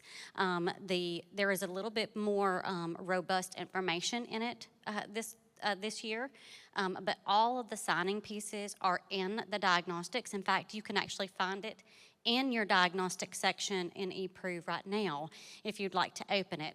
Its title is CSI CSIR ASIP and Funding Approval Diagnostic. It is all of the things that we looked at last year, but there's also some pre-planning questions that really helps to guide the ASIP process. And there's some additional layers of questions to just make sure that we have included all of the pieces that we need to include before it gets to Dr. Dana Williams and federal programs, so that when we sign off on it, we know that we've looked at all of the different pieces together. I know it's not going to scroll up for me, and I don't have a way to scroll it up, but that's where it is. It lives here. Oh, it's scrolling. Perfect. Yay. But it gives you that information on your current reality. This is a great piece to go ahead that falls in line with the starting this process in June, as Dr. Hawkins said just a few minutes ago. Some of these pieces you won't be able to flesh out at this moment because you don't have your data back yet, but you absolutely can begin fleshing out some of these things as you kind of know where you stand and you know where some of those things are, so you can begin fleshing out some of the questions for the data analysis. But these pieces roll directly into facilitating the development of your ASIP for the upcoming year. So it will be a great tool to use through that process. So I'm going to turn it back over. And I'm really not going to kill him. I just wasn't expecting that. Thank you. So if you're looking for the traditional rubric that we rolled out this year, you're not going to find it, nor are you expected to do that. This is the expectation, and we will sit side by side with you and help you complete this document. Sorry, just for clarification, I think you just answered my question. There is no rubric, beginning, middle, end of year rubric. We're doing this all in this diagnostic. All of it is embedded in this diagnostic. Is this diagnostic now combined with the other diagnostic that we were doing this year, uploading how we support our CSI schools? See, and that is a good question. It depends on which diagnostic you're talking about. Now, we had... Supporting... You talking about the federal programs diagnostic that was mentioned earlier? Yes. Yeah, that is separate. That is more to provide information to federal programs for use of funding, as well as support provided from the LEA to those identified schools. This is more of a needs assessment, gap analysis, and to help guide the work of information and completion of that ASIP. Okay, so we have our ASIP strategies, our ASIP that we're doing, and 2 diagnostics that we're completing. No rubric, correct? No rubric. Okay. Y'all heard me. You can quote me. No rubric. This takes the place of that. And some of you may have already received an email from Cognia. This information has gone live. It's rolled out to your Cognia dashboard. I just received an email this morning. Someone wanted to know if, because they're getting this email to them, if they already know whether or not they're going to be a CSI school. No, it's just because it's brand new and it's rolled out and hitting the platforms, you're receiving that email. Yeah, and it is available right now. If you want to go to your eProve diagnostic, it is available for you to access and see now.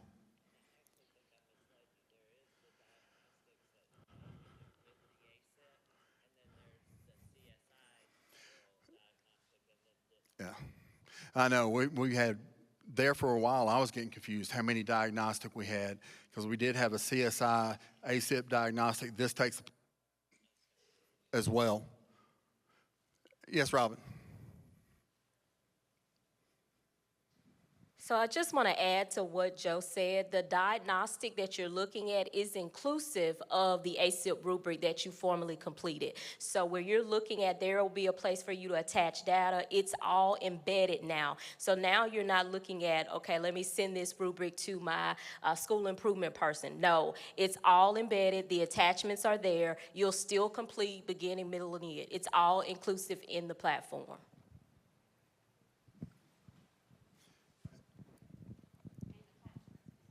Yeah, attachments can be uploaded directly to that diagnostic. I'm sorry. So I know I'm going to get this question if I don't ask now. I heard her say you'll still complete beginning, middle, end of year. But what I thought I heard earlier was it's all inclusive, and all of this takes the place of the rubric, which means it must be completed and signed off before the application is approved. There's a place for them to put what they have at the beginning of the year, and we'll sign off on that component, so the funding application is complete. But there's also a section in there for progress monitoring on the part of the LEA. And some of those line items identified in the diagnostic is a place for them to go through and input information or upload budget analysis report, whatever is needed to ensure that the LEA is monitoring the school's expenditures. That makes sense, but Kelly, can you start from the beginning and scroll all the way through so everybody can see what it encompasses? I just don't want to leave here today with additional questions. I'll come to your question in just a second.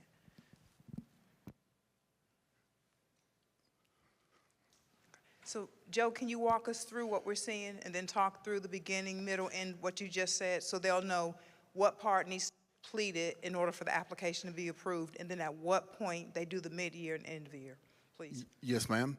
All right, we start at the very beginning. Current reality, much like any of your needs assessment, other needs assessment that you must complete, begins with the current reality, and that's based on what you know. What does the data say? And it asks you as the school completing this, are you an ATSI school? You're a TSI school? If so, what is your subpopulation that you're identified for? But it includes all data points for all of those indicator areas. Now keep in mind, Marcus brought this up, calculation for grad rate and CCR for accountability purpose is a year in arrears. So to kind of put that in perspective, you know now if you have a school that has a grad rate of 67% or lower, you will be identified as a CSI school, because that is based on 2024 grad rate, not 2025 grad rate, 2024 grad rate. We had not had any for grad rate only for this 3-year cycle. But I know we've got at least 2 that have a grad rate below 67% that will automatically become CSI schools for grad rate. All right, so data analysis, summative data. And again, we're hitting all of those academic or those indicator areas. You see chronic absenteeism, academic growth, progress toward EL proficiency, grad rate, college and career readiness. And we got the formative data analysis. I'm sorry, can you scroll back? You're scrolling too fast. Can you scroll back? I saw somewhere, it's right here. So here it says return to this section after the mid-year and end-of-year checkpoints. So that means for the beginning of the year, they do everything before this and nothing else, is that correct? No, because at the beginning here, we're talking about formative data analysis. We're talking about iReady. What are they using as far as a diagnostic in the school to monitor students' growth and progress from beginning of the year, middle of the year, and end of the year? Most school districts, for example, Birmingham, I know for a fact they do that beginning of the year, middle of the year, and end of the year as a formative data component for academic achievement. Okay, so the question is they're wanting to know what needs to be completed in order to get their application approved at the beginning of the year. So if this says return to this section after the mid-year and end-of-year checkpoints, what else needs to be completed at the beginning other than what's before this section on the form? At the beginning, hold on.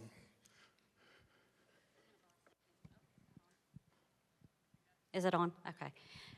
So to answer that question, and I just wanted to make sure that everyone was hearing it the same way, there is middle of year and end of year locations. They're clearly marked in there. Everything that does not say middle of year and end of year locations for analyzing your data or inputting your spending must be completed at the beginning of the year. So the entire diagnostic minus middle of year and end of year data and spending, which you cannot do at the beginning of the year, needs to be completed. So there will only be a few sections that are blank when it's considered complete. And they're clearly marked MOI, EOI. Clearly identified in the diagnostic, like you see up here, 11A, beginning of the year data overview. 11B, middle of the year data overview, and 11C, end of year data overview. It will tell you where you need to put your middle of the year monitoring data and your end of the year monitoring data.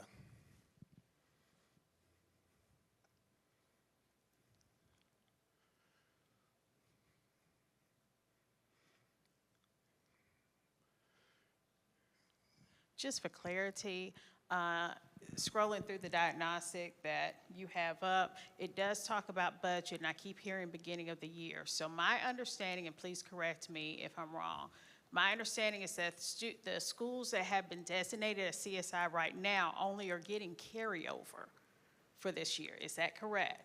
Which means they wouldn't have a budget at the start of the year. Is that correct?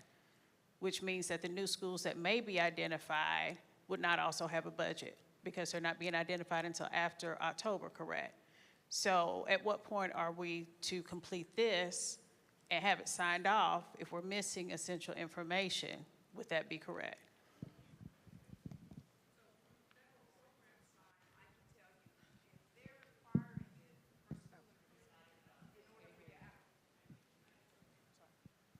From the federal program side, if they're requiring it for school improvement in order for your application to be approved, then that's whenever you need your application approved, which we hope the beginning of the school year up until through October 15th. But that's why the question was, I'm assuming that's why the question was, what parts of this need to be completed beforehand, because some of that information you don't have versus the mid and the end of the year. I'm assuming that's why the question was sent to me. And also, Stephanie, keep in mind that your ASIP really can't be completed until you have the funding identified, because how are you going to show funding for, yeah.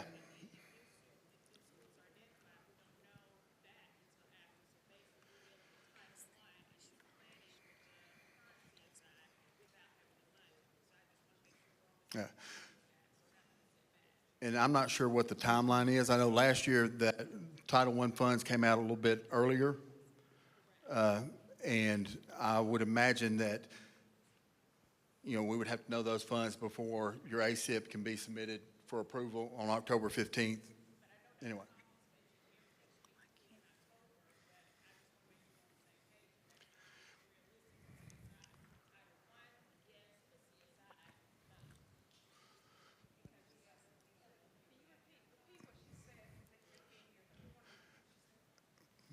Are you saying that because you don't know if those schools have or will be identified as why you?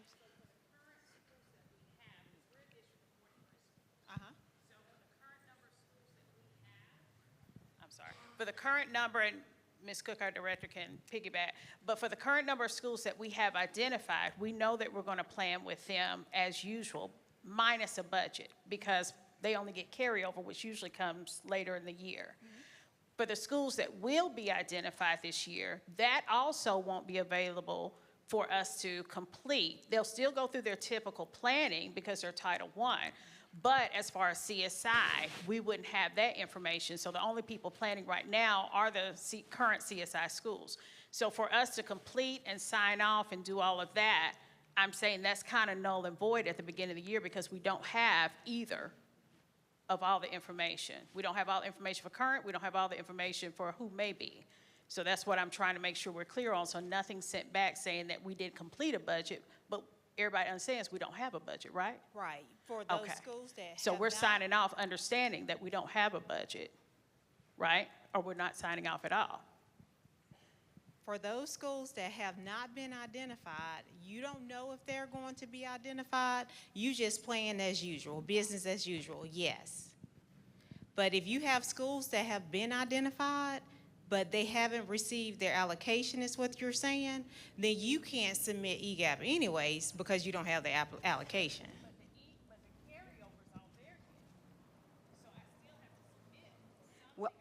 Yeah, but not the carryover can't be used right, the because carryover won't be loaded until after October, until you submitted that original budget.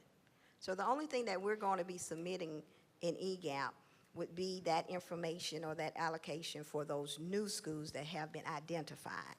But we will not be able to really submit it in October because a lot of times the allocation for school improvement does not come until, you know, a little later. So what we're saying, we're not sending this in until we actually get the allocation for those schools that have been identified as CSI. Correct, and Okay. I'm with you, Kofi. I'm following prayerfully, you. you know, Right. Now let me ask you things this. will Those schools that have been identified as CSIR, will they receive funding? Yes, Yes. that's an easy yes. Yes. Okay. That's an easy, hard yes. Yes, I want to go back and find out which diagnostic we're in. Okay, so we have the Title I school-wide diagnostic for ASIP 25-26, but we're talking about the one for. It says, should be titled CSI/CSIR.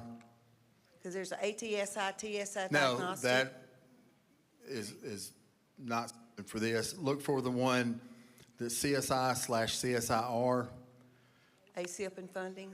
Yes, Okay, thank you. you're welcome. Oh, also, will there be additional training for schools from your department for this, or is this? Oh, dependent absolutely. upon us? Always available. We can either provide that support virtually or face-to-face. Sometimes it's easier face-to-face where we can sit down side by side, scroll through it, look at it, and identify those data sources and what it says. So just please don't have to let me know. Blake, did you have a? Okay. Good morning. Good morning. I just wanted to say that I felt like the template from last year was amazing. Our schools found it very beneficial to keep track of the beginning, the middle, and the end. Very curious to see how this is going to operate in the diagnostic. But my question is, I have a CSI school that was CSI due to ATSI.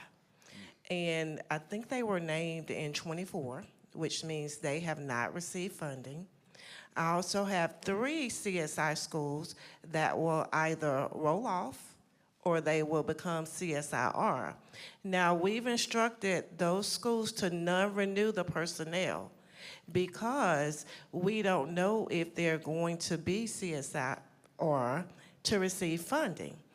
So it's kind of difficult and interesting to kind of do this plan right now because for my ATSI school that became CSI, they can't hire personnel or anything at the beginning of the year. School is going to actually start before they start that planning process. And then for the CSI schools who already know to non-renew as of May, all personnel that were paid for with CSI funds, they're kind of in limbo as well, because if they are CSIR, then they will be looking to hire additional personnel. And sometimes after school has started, it's difficult to secure the personnel. So my question is about, and I know maybe we don't know that answer yet, like if there is some kind of way that, I know that we have a new way to look at CSI funding, where Dr. Killingsworth said there's a base, and then plus she's going to give a percentage. on those indicators. But is there a way that we can get an actual amount? Like, let's just say if the base amount is going to be 300,000 or whatever, so we can at least plan, and when the final allocation come in, then at least we have something to start with. Question, yes. It was easy to do with the last 2 years because we had that baseline amount. The difference was when we have different cycles, the schools not named at the same time, like right now, the once ATSI that turned CSI schools came in after the others were named already. We didn't want to make those 52 schools wait to get their allocation until the others were named. But moving forward, our goal, and I know this is being recorded, I may get in trouble for this, but moving forward, our goal is to actually have a planning year. The feds allow you to have your planning year. So for us, in November-ish, when they're named, you'll have between November and the end of the school year to talk through, think about what you're trying to do, and that year is included in your 3 years, which is a key point. We don't do the planning year and then 3 more years. That planning year is part of your year 1, and then you'll be have your full allocations for year 2, year 3 for implementation. That's our hope. There are many layers other than us that are here that have to approve that to get it passed. So it is our hope to have that year 1 be a planning year.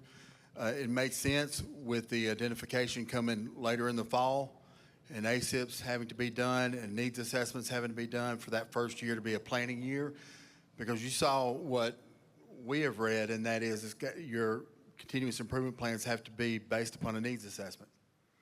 And if we don't know what schools are identified as CSI until October sometime, it makes it difficult. But I will tell you, Molly, I hope I'm okay in saying this. Ladies and gentlemen, when you use your school improvement funds for personnel, that can be dangerous if you rely on that personnel, because ultimately your goal is to come off of that CSI list. And if you've hired a number of personnel with those school improvement funds, when you come off that CSI list, you no longer have that funding available. And like we are faced with right now, we're right here in the gap between closing out of that 3-year cycle and identifying schools for that new 3-year cycle. If you are identified, we don't know quite yet how much funding is going to be available and when that funding is going to take or be given. And schools are in the planning stages right now. They're having to non-renew staff. They're having earn unit meetings with human resources and other entities regarding personnel. And ladies and gentlemen, we just don't know. We don't know yet how much money will be available, nor do we know a definitive timeline so you can hire those individuals. So it's kind of a double-edged sword there. If you're hiring because you need those key personnel, but then you're kind of stuck in a gap there with funding that personnel or those personnel in an area, in a time frame that may not be covered by federal school improvement dollars. Yeah, Blake? All right, so just to clarify, again, back to the diagnostic.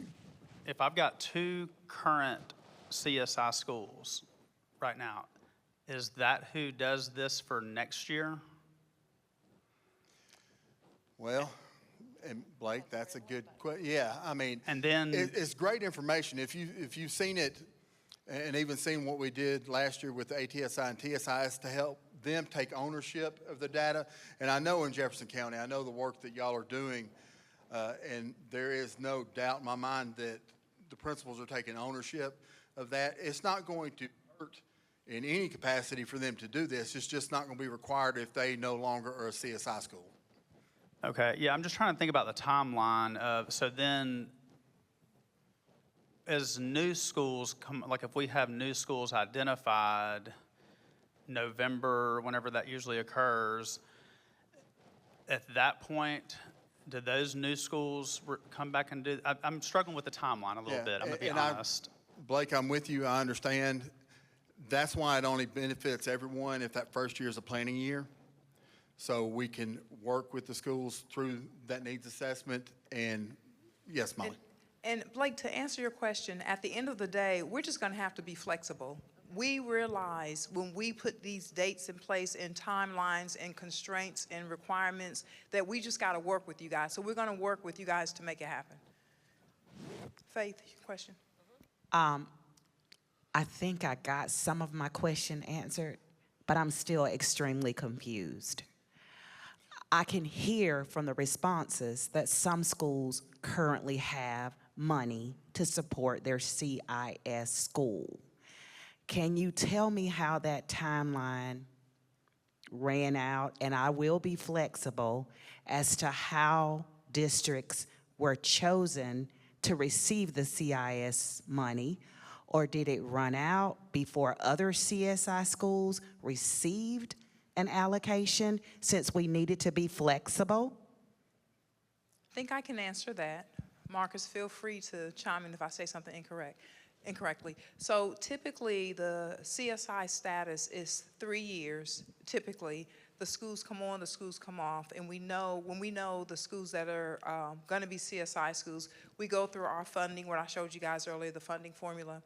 Well, there are some schools that were ATSI schools and became CSI as a result of their not improving their ATSI status. That was on a different cycle than the 52 or however many regular CSI schools. And so that's why they're off cycle. That's what they're referring to when you heard somebody mention that earlier. Else about that, Marcus? Okay, hopefully moving forward, we're hoping that we name schools, we name one list, and these are all the CSI schools, and then the next time we name them again, there's one list, and these are all the CSI schools. That's the hope. I would think that that would be pretty easy to do, but I don't know. All right, so if a district has a school that's CIS and they never received any funding, should they continue to be flexible in the hopes that their names will come up on the list to receive some funding support? Never as in never ever? Never ever. I think maybe they're talking about the ATSI that rolled I'm over. assuming you're talking about the ATSI school that was CSI. That was ATSI and now CSI. Okay, I'm really trying to understand. Okay, I heard planning. Does planning mean that someone from the Office of School Improvement came and they did their audit, and then eventually I guess that school will receive some funding because they've had a planning year? Or if that same school has been a CSI school for some years and there's been no funding, when should you expect some funding support? All right, I know what you're talking about. Your school that is identified as CSI, Continuous Support and Improvement status, has only been identified in that status since 2024. They were one of the ATSI schools that failed to show improvements, so they moved from that ATSI status to CSI status, was elevated.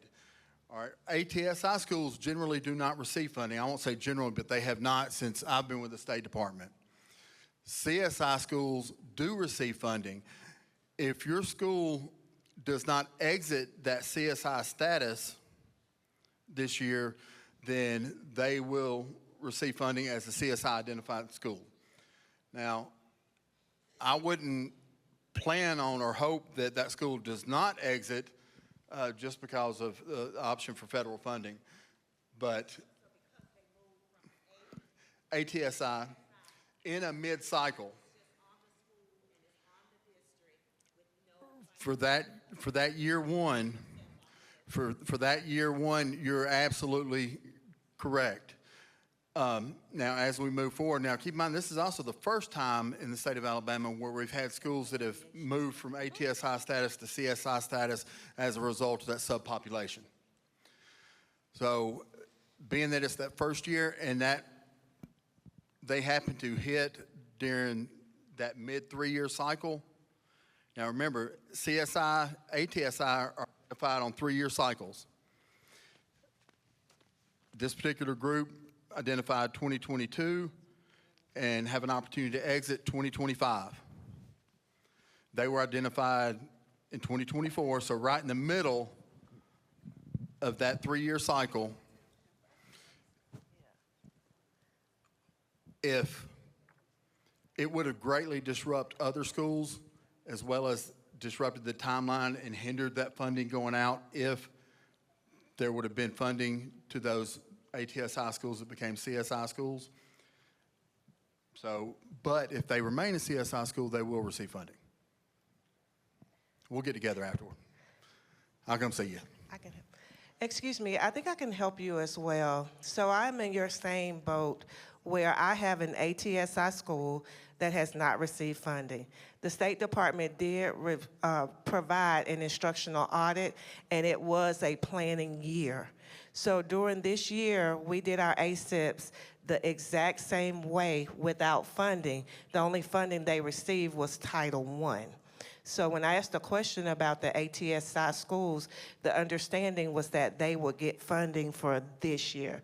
But we have received support from the State Department for the ATSI school this entire year, and this was considered our planning year.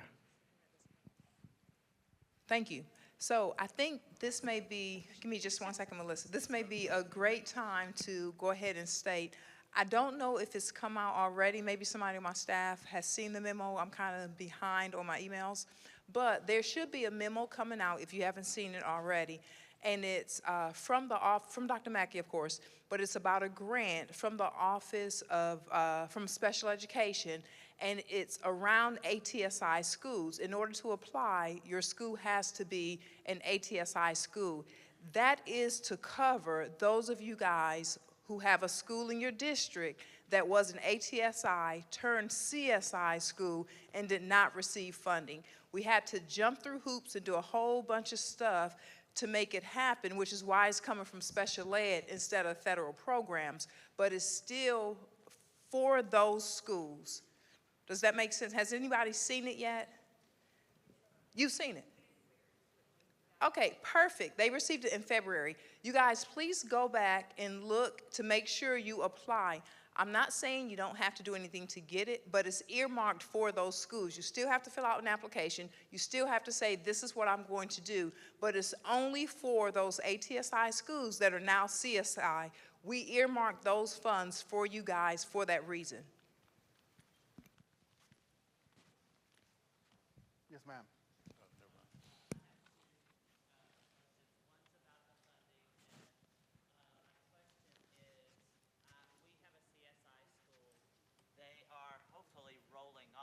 Year because it's their 3rd year and our data has improved. However, in preparing for our ASIP and the diagnostic, we have received 2 different allocations. For the first 2 years, we got a certain allocation, and then last year, a different allocation.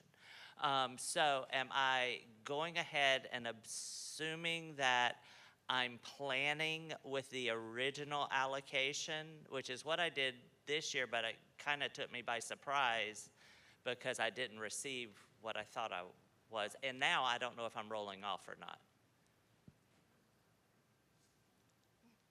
And I'm looking at Molly and Calandra for this one. Tell them, Janet.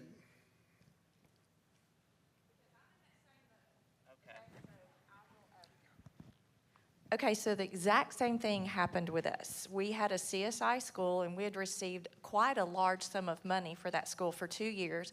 So therefore, we knew they were going to be on for another year, so we just planned accordingly. And then we too were shocked by a reduced allocation. Thank goodness we had a position that was not filled, so we just did not fill it. However, for this year, because they have made improvements, so the only way that I know to be a good steward of these dollars is we sat down with our CSFO, and I'm a big collaborator, so we sat down with our CSFO, our superintendent, the school principal, and we feel like this school will no longer be CSI. So we have planned that the only money, as Stephanie said earlier, that we will have next year is any carryover that's left from that school. Now, I know I'm assuming, and I know what assuming can do for me. And, you know, but I am assuming I will get that carryover. Now, it's not a lot, So I have to be very mindful with what will I do with that carryover. And we have already talked about that. We're going to try not to have hardly any. However, I think it's best if you're sitting in our seat after talking with your CSFO and your superintendent that you plan on not having those funds. Because otherwise, as Joe said, and I hear what Joe said, and Joe, I do agree with you, and you and I go back lots of years. But I think it's hard when you get a large school improvement allocation not to hire people. Research talks about that people give you, quality people can give you such a large return on your investment. And so, but when you do, and to piggyback, when you do hire, I think you have to make sure you have a sustainability plan if you cannot, if you let those people get tenured or whatever. So for us, our superintendent said, there's one of those positions that I feel like we have to carry on with. So we're going to carry on with that position with local funding. If they don't come off that list and we get that money, then we'll switch the funding over. But right now, our plan is for one of those two positions to carry on. But so I totally understand what your pain. I understand, but I think we have to just plan as if we won't have the money. I appreciate that. I just want to make sure that if I haven't come off the official list, my consolidated will still be approved without having planned for CSI monies. I think that's the flexibility that Calandra just spoke about. I'm hoping. I really feel like that they will be flexible with us on that, because if we don't know, we don't know. And the beauty of it, we can always primary approve. So don't not submit one because we're waiting on the other. Get what you can in, submit it, and we can primary approve those areas and move on, because we don't want to withhold all funding over. I normally don't even consider carryover until budget revisions. Are we still rolling like that, or are we now doing, okay, we provisionally may have carryover and plan for the carryover on the front end? Because I have never done that in an application. No, you Because won't that's be a doing different it. year's worth of money. No, keep your same mindset when it comes to Okay. carryover. Don't change that perspective. And my last thought, and I'm going to make an appeal like I do every time. Can we sit down and look at how we can consolidate some of these diagnostics? Because there are 3 diagnostics. We're putting our budget in EGAP. We're putting it in coordination of resources. We're now putting it in this. We're putting it in the evaluation. I mean, at what point can we consolidate some of this work? And that's just my plea.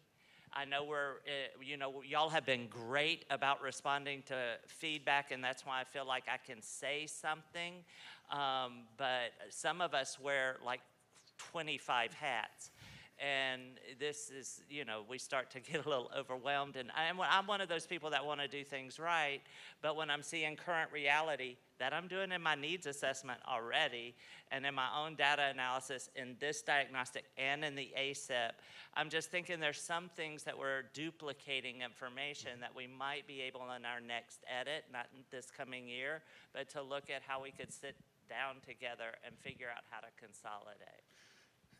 The only thing you forgot, compliance monitoring. Throw that in the loop too. And then you got another rather lengthy diagnostic.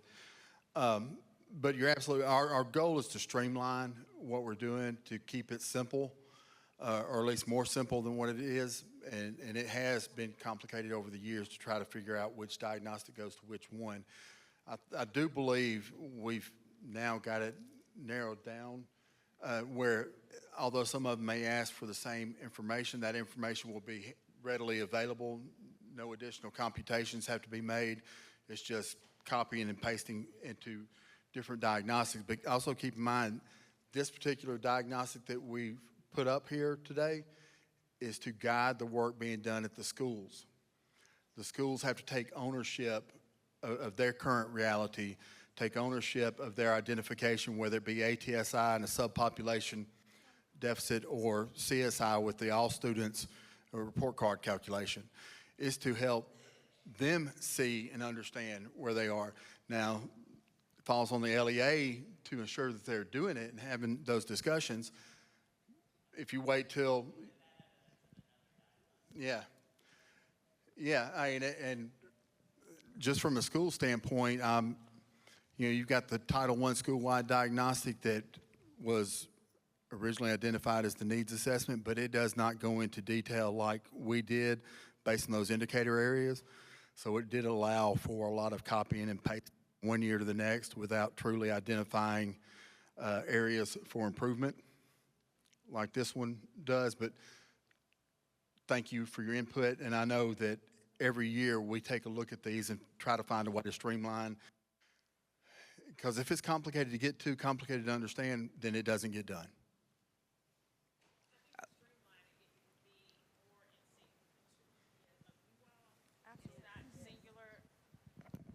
I was just saying, if the streamlining, I understand what you're saying, Dr. Gardner, but the streamlining really, upon my request and our request, is between you and federal programs, Dr. Killingsworth, because it is a lot. And even when we talk about putting that on schools, it's a lot. Yep. And so if there's a way to look at what's most essential and then timing some things out, because right now, everything is due now mindset is pretty evident. And we just want to have some compassion and some current reality of how this is being done. Okay. Thank you so much for that feedback. I promise you we will get together and we'll figure out what we can do. We may pull you guys in the meeting. Don't go anywhere, Joe. We're not done. Yeah, don't go yet. Okay, so 2 quick announcements, and then we'll get back, because I know there's another question. I have 2 more questions on my phone. I know we had a break scheduled for now, but it looks like we're going to finish early, so we're just going to go ahead and ride this part out, and then we'll finish early. And then number 2, for those of you all that have ATSI schools that turn CSI because they did not improve, ATSI that turned CSI that did not improve, those are the ones I was speaking to regarding the grant. I sent the message to DeLee, and she said the memo right now is being routed. She's hoping for an April 30th date, meaning it will come out to the LEAs on April 30th is what she's hoping. What I encourage you guys to do is go ahead and have conversations with those schools about these funds are coming out. They're specific for the ATSI schools. Whatever your subgroup is, it has to be some type of intervention, something you're going to do to address that subgroup, whether it's special ed or English. I think the vast majority are. It's a very short window turnaround time for that, so go ahead and start thinking about that now, because we want those funds to be encumbered like September 30th. So go ahead and start working on that as soon as possible, please. All right, and just to maybe clarify a little bit, the memo that Janet and Blake told us about is for a different grant opportunity that came out earlier. The one that is specific to ATSI, TSI subpopulation of students with disabilities will come out hopefully this week sometime, if not this week, the beginning of next week. And there's going to be a quick turnaround time on completing that application, because the funding will have to be allocated from the district level prior to the end of the summer. Okay, can we finish going through this document? Kelly, I'm sorry, I know she's probably okay. Just want to make sure everybody's clear on this. If you could just scroll through. And Joe, feel free to. Yes, sir. You can see on this pre-planning section for continuous improvement, we've got links so you can, for citations for your evidence-based supports and interventions.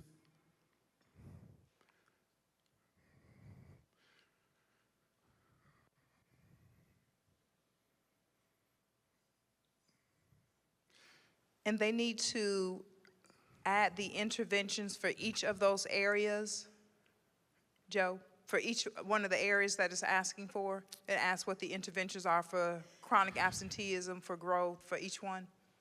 They do, but it only requires that one be cited, but we do work with them to ensure that there's an evidence-based citation for each of those indicator areas.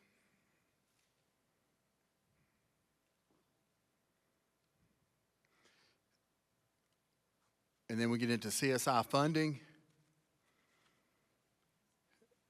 see, go back up to 20, well, no, back down a little bit. All right, amount allocated, 22A. That's where you'll put your initial allocation. You can attach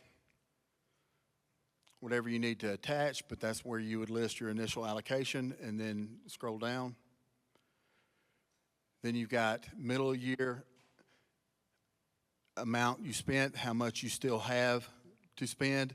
Kind of like when I look at a bar report, I look and see how much money spent, what percentage of the money is still left to ensure that, I mean, let's face it, we don't want to get in a situation again where we have the amount of carryover funds that we currently have. So there is some progress monitoring on the part of school improvement and federal programs with what's been allocated. And this middle of the year and end of year amount spent is to help us remember that we've got to use those funds.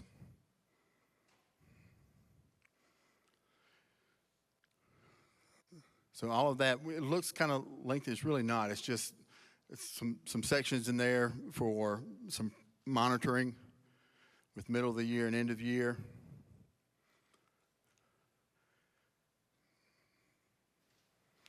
All right, you can keep scrolling.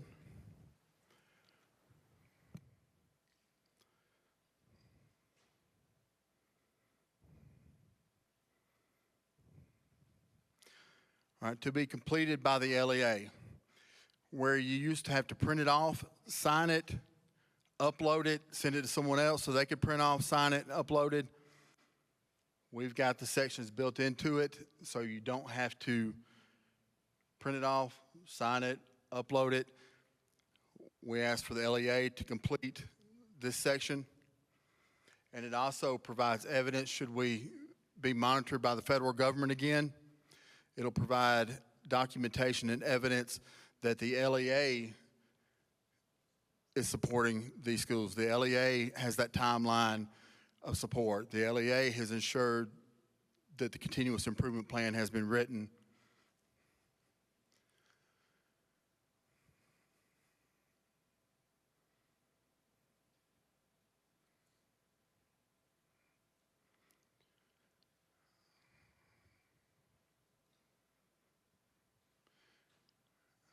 All right, then the section to be completed by the SEA, that's where we will approve it. And then it's done. There's no printing off. There's no signing it, uploading it, hoping that it makes it there. We'll be able to see it upon completion. And so this is for whoever is the contact, the LEA contact for Office of School Improvement would do this part. Correct. Okay. So the LEA contact often is federal programs director or designee, and one of the Office of School Improvement administrators will both sign off on this.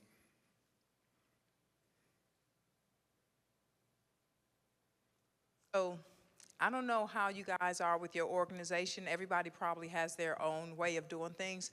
But let me tell you, if it were me, and I'm the federal programs director at in an LEA, if I know my application is going to be submitted around whatever date, I'm going to make sure the school has their stuff way in advance. So when it comes to the district, I have time to, if it's on me, to approve it, have conversations, make sure I understand what they're doing, I can clearly communicate, and then when I send it to OSI, realizing they have 52 schools that they have to do this for, send it to them in time, that again, when my application goes through, we're not waiting on this form to be approved. So you all might just want to embed this within your timeline.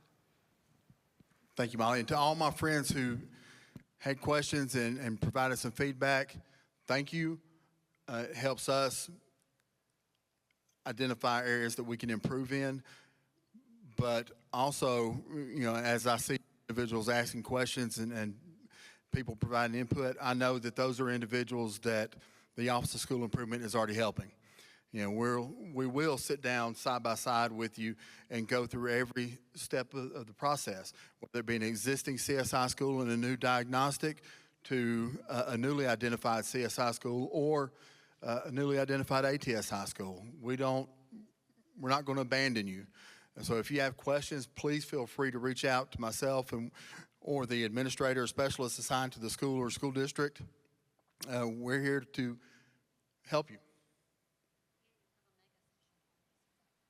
Oh, yeah, and I mentioned it earlier, but I want to mention it again. Sorry, Molly, that we will have a mega session specific to this particular diagnostic, and it'll be nothing but taking a look at this diagnostic.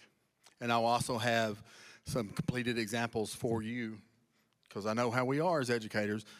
Show me what what it needs to look like, right? We'll have that. Another question.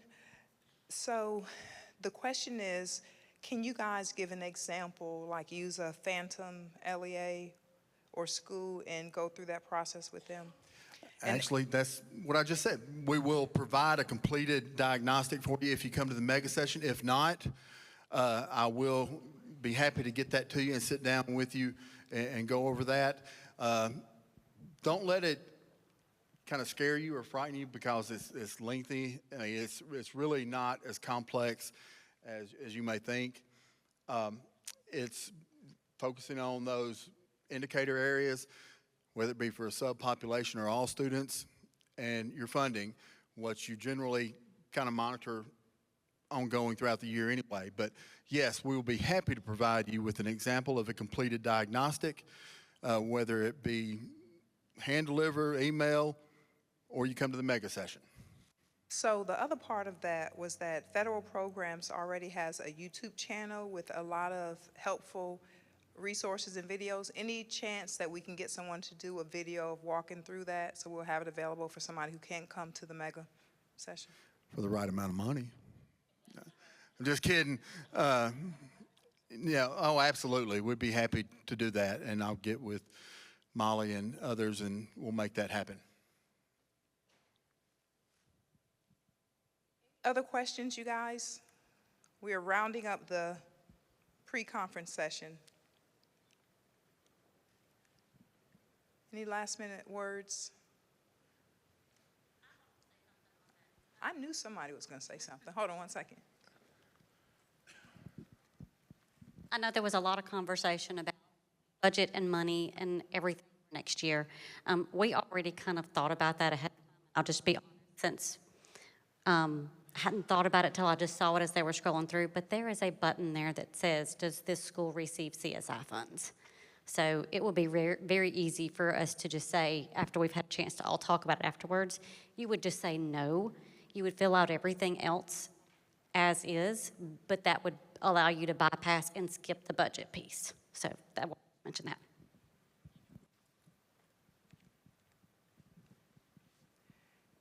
Anybody have questions about what she just said? Everybody's good? Okay. All right. Any closing remarks? Dr. Hawkins, I'm coming to you for closing remarks. Are all hearts and minds composed?